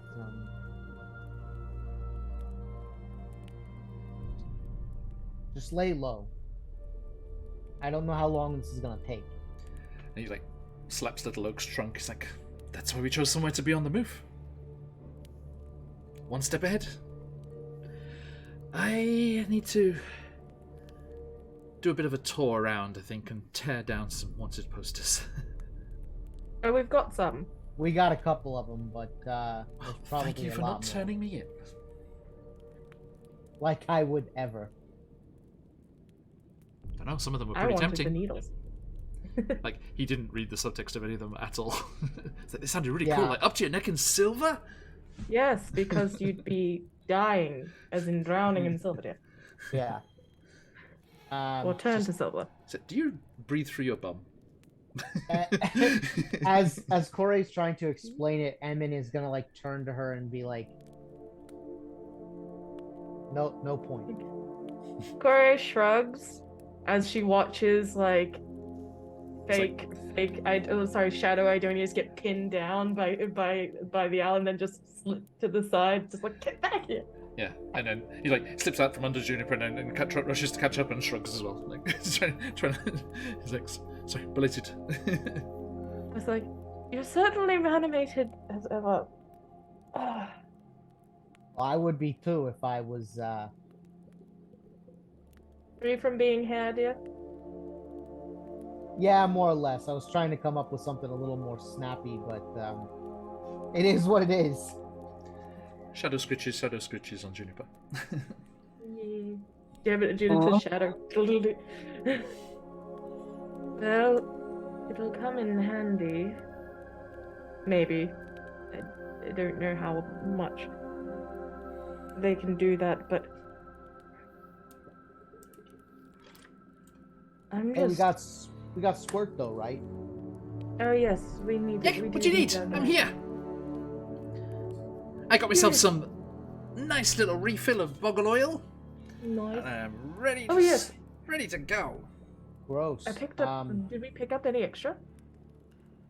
You didn't mention it. Okay, cool. If you wanted to have done so, you could. I would have liked to during the harvesting process. Corey's gathering materials for not evil.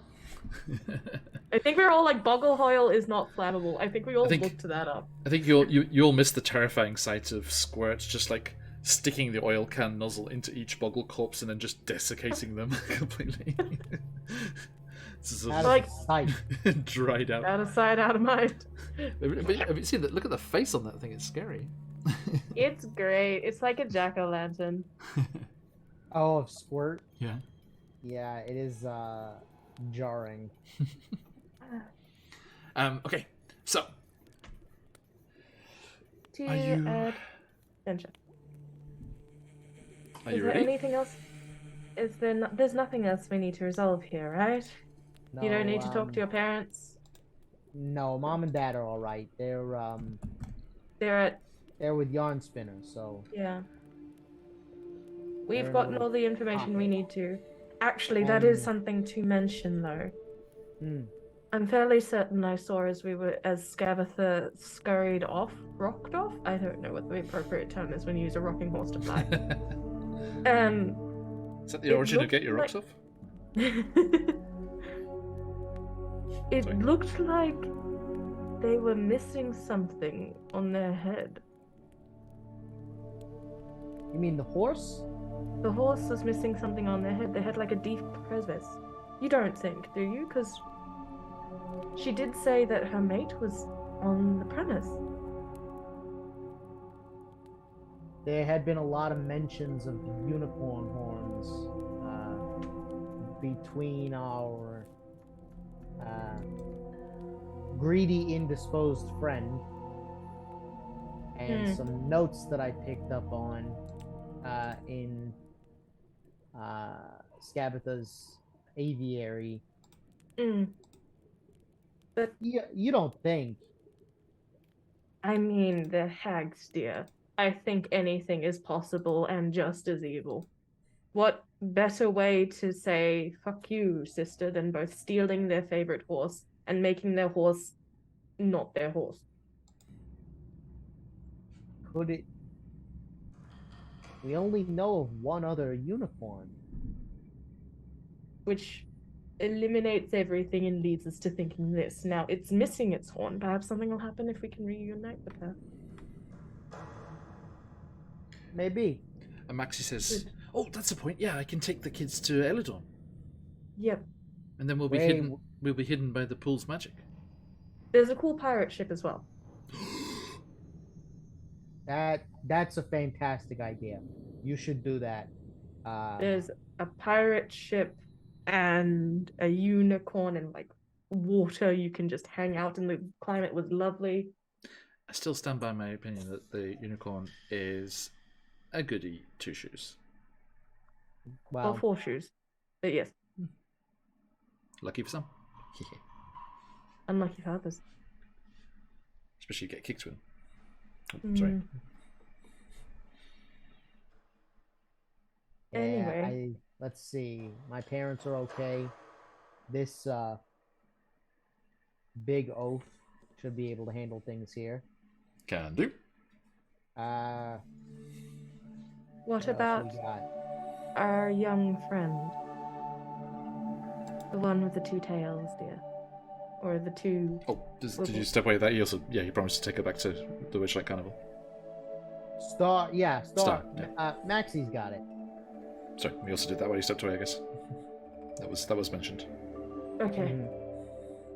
Cool. In that case, I guess there's nothing left?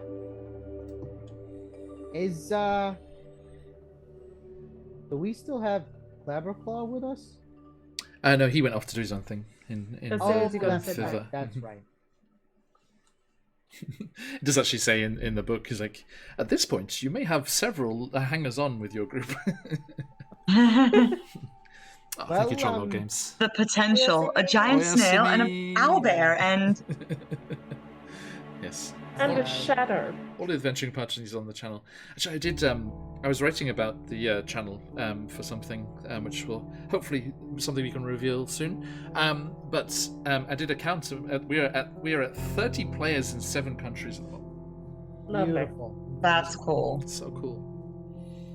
That's way neat. Oh, you're so many Trollworld Games. Everyone, do jump over and support their fabulous Kickstarter. Get yourself some Chinese mythology in your games. Taos Park is just the best vibe. So many cool things. Yum. Anyway. So Emin is gonna look at everybody. He's just kind of hovering in the middle of everyone as all of the children are kind of banding about and getting ready to move on to the Wayward Pools. Well, guys, no time like the present. Nothing to do but to do it, etc. Well, to the future, I guess. Beyond. Let's go. Yawn. How? Maxie. Squirt, how do we do that? Well, Maxie just comes over and just like grabs you by the shoulders. I mean, you take care, old man. He winks. He's gonna. This is the first time that this has ever happened. Emin is going to, like, the others will hear him say, do giants have like a canon thing in the Wackyverse, like as far as like language is concerned? Languages aren't racial; they're geographical. So. I would imagine I mean, that like, it's like Japanese for like, draconic. Sorry. Yeah, like it's very like low. And he kind of almost has to like pull his head in to like compress his vocal cords to do it. Yeah. And he says the same thing back to Maxie, like, you take care in giant, to see if he gets it. If it like comes with the territory of the Oni curse. Or does he suddenly understand giant because he's an Oni? I think because language is a nurture rather than a nature thing, so I'd say no. It's just the physical. He's just like, ooh, yeah, I heard indigestion gets bad at your age. Okay. Emin is he's gonna hit Maxie in the shoulder, and he's gonna be like, no, you nonce. You learn languages when you travel, when you get older. Something to look forward to then. Yeah, eventually. And he stops. He's still smiling, but not so cheekily. He's like, be careful. You too. If what you said is true, the three of them are together now. Yeah, I'm not exactly looking forward to that. We were hoping to off at least one of them at this point, but they are very, very slippery. There's this League of Malevolence prowling about. Oh, yeah. We've already dealt with one of those characters, and let me say, not the brightest knife in the drawer. Is that how that goes? Okay. As a rogue. Well, Squirt knows what they're doing. They'll guide you true. Emin looks wary. He looks at Squirt and he looks at Maxie as if to say, like, you sure? Yeah, look at him. Picture of ability and competence. He's like, leaked, damn it. Yeah, we got this. Thank you, Maxie. Of course. And he gestures to the other kids. And I'll look after this lot. Good. And, hey, don't do anything stupid. No, don't worry. I suppose... Should I go get Mum and Dad now, or are we going to deal with this properly? We'll deal with this later. They're safe. They're in a little pocket right now. Okay. Yeah, we'll reconvene after everything is dealt with. Don't you worry. Okay. Well, our separate ways for now, then. Only for now. Catch you later. And he's like, come on, gang, let's go. And they all start heading off down, towards the pool. Clustered in the mountains there, the wayward pool. And the magic of the unicorn to protect them. And you travel up and left towards the misty barrier with the little oil can hovering through the air in front of you. Juniper clumping along beside. And as the mists wrap around you once more, you make your way through to the third and final section of Prismere. Yon. Nice. Which is frustrating as a Japanese. Ha. You saying, Scarlet? It's frustrating as a Japanese speaker because, like, it's the third level, but it's school 4. Fair. As you make your way through the mists, you start to see flashes of light illuminating the mist ahead. And at some point you realize that beneath your feet, it has become rough stone. As you emerge from the mists, and Squirt turns. Ha! See? Did it! Safe and sound. And as you find your clothes and belongings whipped about by a strong wind, and the pattering of rain hits your skin,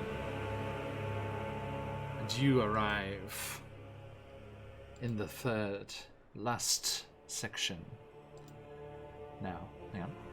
Where is... New map.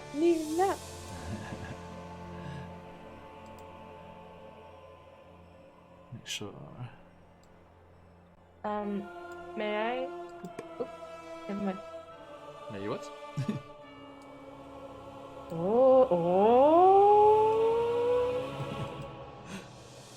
Oh, sudden move. Oh.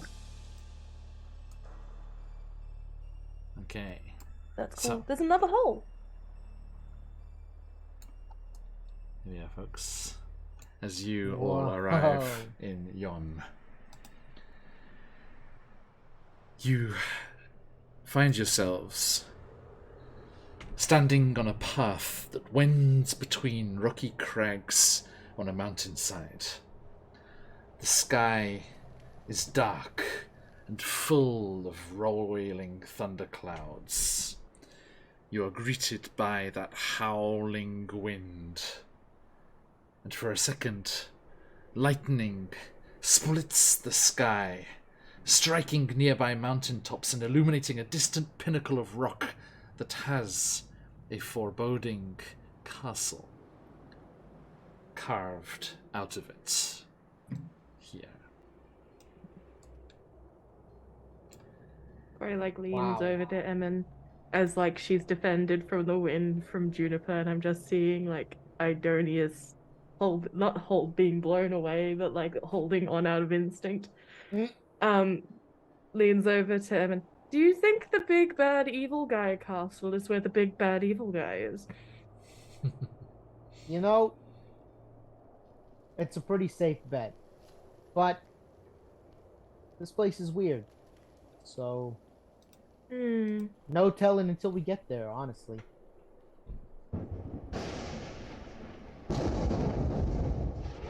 More crashes of lightning and thunder crackle Is this- across the realm. Do you think it's always like this? Should we find shelter? What I know. Squirt says, yeah, let's press on, eh? And as you can see on the map there, Yeah. just at this moment, you see various towers off some of the pinnacles. And you can see that some of them are topped with moons and some with suns. Gigantic, huge towers erected on top of the mountainsides. And as you're watching, a bunch of them discharge all at once, and the lightning power leaps from tower to tower up through the region and channels into the fortress on the mountainside. Even as other crashing lightning bolts start to recharge the towers again. And we shall return to Yon next time. We Yes. did it. We did it! We made it to, like, the next section. Phantom's like, level up, is it? No, they already did. They got it after No, the yeah, hag. we just did that. I gave it early. I think that's fair. I think, yeah, like driving off the hag feels more like impactful than just going through the mists with a guide. Okay, so yes, congratulations, my friends. You have arrived in the last of the regions. Beautiful, another beautiful map from Stacey Allen. Gorgeous. As we were traveling through, I think Corey took a hold of Daisha's arm at one point. Just gave her a quick hug and said, which is like semi out of character, but like gave her a quick embrace and said thank you as they were moving along. Daisha, knowing that this is not characteristic for Kore, will also like will return like a side hug, but like make it brief. Like What is she it? doesn't. Identity shatter. Thumbs up. It's like, Enough out of you. You're in trouble. sorry. I wanted to mention it earlier, but I didn't want to interrupt the description. No. By all means. And yeah, it's a sweet moment. Indeed. Okay, my friends, that's all for today. As we wrap up here, say goodbye to our players and tell you what's coming up over the next week. Last chance to jump in the giveaway. The fantastic adventure Brotherhood of the Griffin is up for grabs. ! Enter in chat for your chance to win. And Daisha, where can we find you on the material plane? Thank you for playing. You can find us at Vexed Vending on Instagram or at vexedvending.com. We have cool creative vending machines, and given recent hurricane things, have not been posting much. But look for more posts in the future. Yes, indeed. And Corey, your good self. Hi everyone, I'm Scarlet Song, she, her. Oh gosh, so many things coming up. The biggest probably being the Patreon release of our new encounter bundles. We're doing encounter bundles now as opposed to one-shots. So we're doing our Fantastical City Streets encounter bundle. Will be releasing in the next couple of days, hopefully tomorrow. As seen on screen. Yes, Fantastical City Streets, 10 micro-adventures and encounters for your next Fantasy City adventure. I need to grab that because I have a dream one day of replaying Dragon Heist on stream instead of off. So that would be very useful for that. Yay. And the other thing is that on the College of Inspiration, which is the Dungeons and Dragons channel that I'm a part of, I'm going to be doing a very special Kobold Party one-shot for Halloween on the 30th.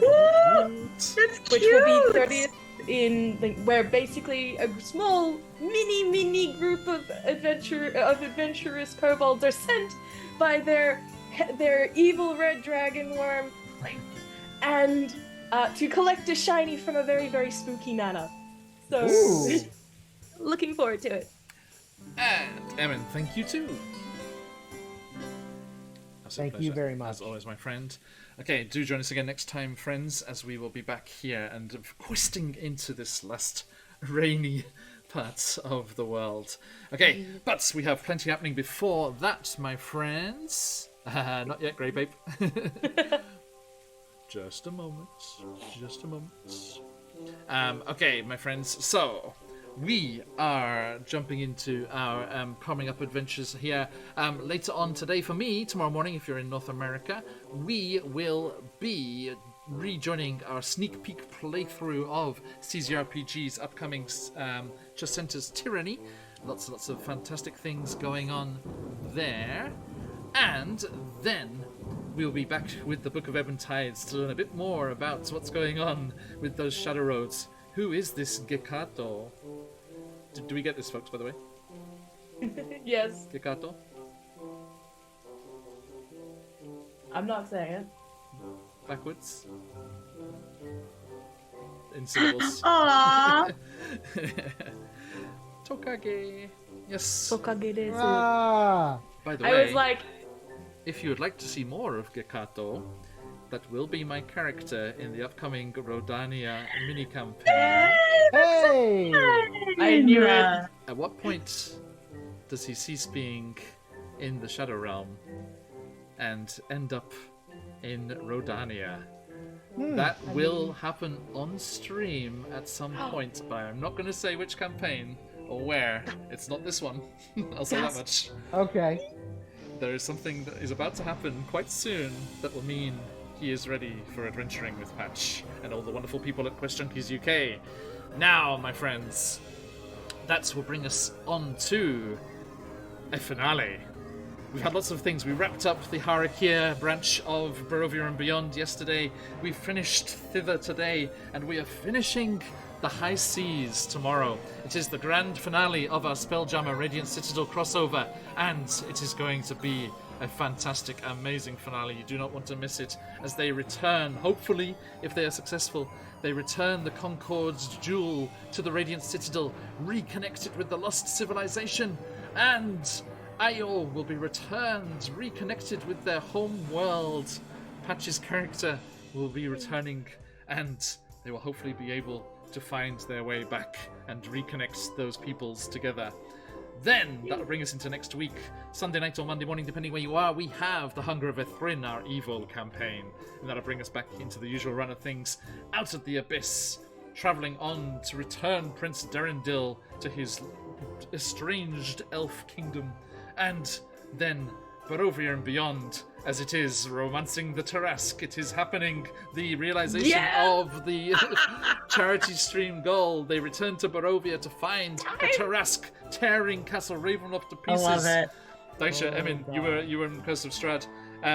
The Tarask was like clinging onto the side of Castle Ravenloft. He just like tore off a tower and it just fell on the village of Barovia.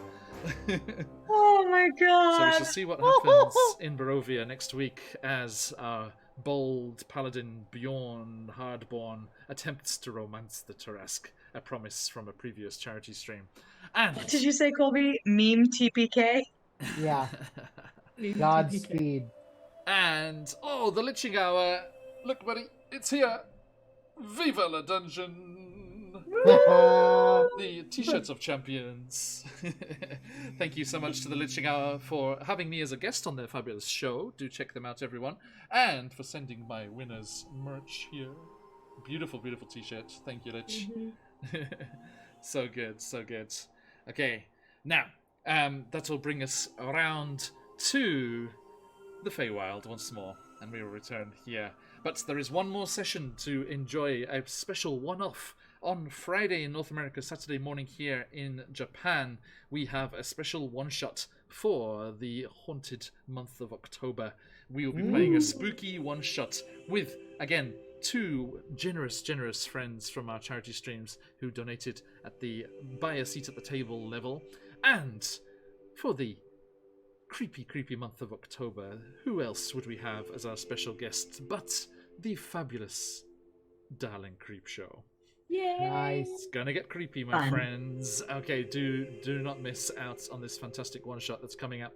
That will be at 9 p.m. Eastern on Friday the 14th. So close. It could have been Friday the 13th, but not quite. So We'll close. get him next year. Okay, my friends, that is all for today. Thank you so much. Please remember to follow all of these wonderful people, and everyone just do jump over into the Liching Hour there as well. Give them a follow. Fabulous stuff going on over there. And thank you to all of our wonderful sponsors. And of course, that brings us to one last thing: the lucky winner of the CZRPG thing. Yeah.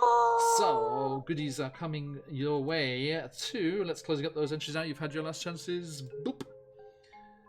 There we go, my friends. Okay, so tonight's copy of The Brotherhood of the Griffin, the fabulous adventure from CZRPG, is going to Turbo KKV. Congratulations, Turbo. That is Nice. going to be heading your way. Double check they're in chat. I think so. They were active just before. Just to make sure, because all these lovely people in. Yes, indeed, still logged into chat there. Thank you very much, everyone, and congratulations, Turbo. I'll sending you your link to download that in the very near future. And I need to get on to Baron and Daisy as well. Woo, indeed. Okay, my friends, let us head on raiding with all of you lovely people. Stick around for that raid. Get yourself some of those dream pies to inspire our players, or inspire me, as it came through today. Let's see who's on at the moment. Any of the stream team? Go get them. Go get them. Yum. Who's on? Lich Yura, what are you doing here? Concentrate. But none of the stream team are on, so let us head on over to the fine purveyor of wonderful t-shirts, if you're lucky enough to win their series Viva la Dungeon. And let's just head over there. Thanks again to Baron Dragonborn, who very generously donated and helped me win this t-shirt. As a supporting, fine supports over there on the channel there. So yeah, let's raid into the Liching Hour. I believe they're on. It appears They so. are. Yeah. Okay, so yeah, let's jump over there and say hi, hello to them. You know how it goes, my friends. Stick around for that raid if you've got them. Let those phoenixes fly. But, as we like to say around these parts, till next time. Oh, yes, I. Oh, yes. Yasmini.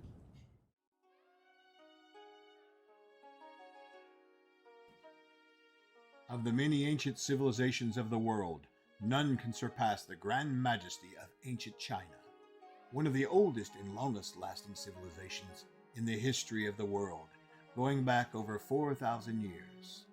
Troller Games is proud to announce our latest Mythos series project, the Codex Sonarum.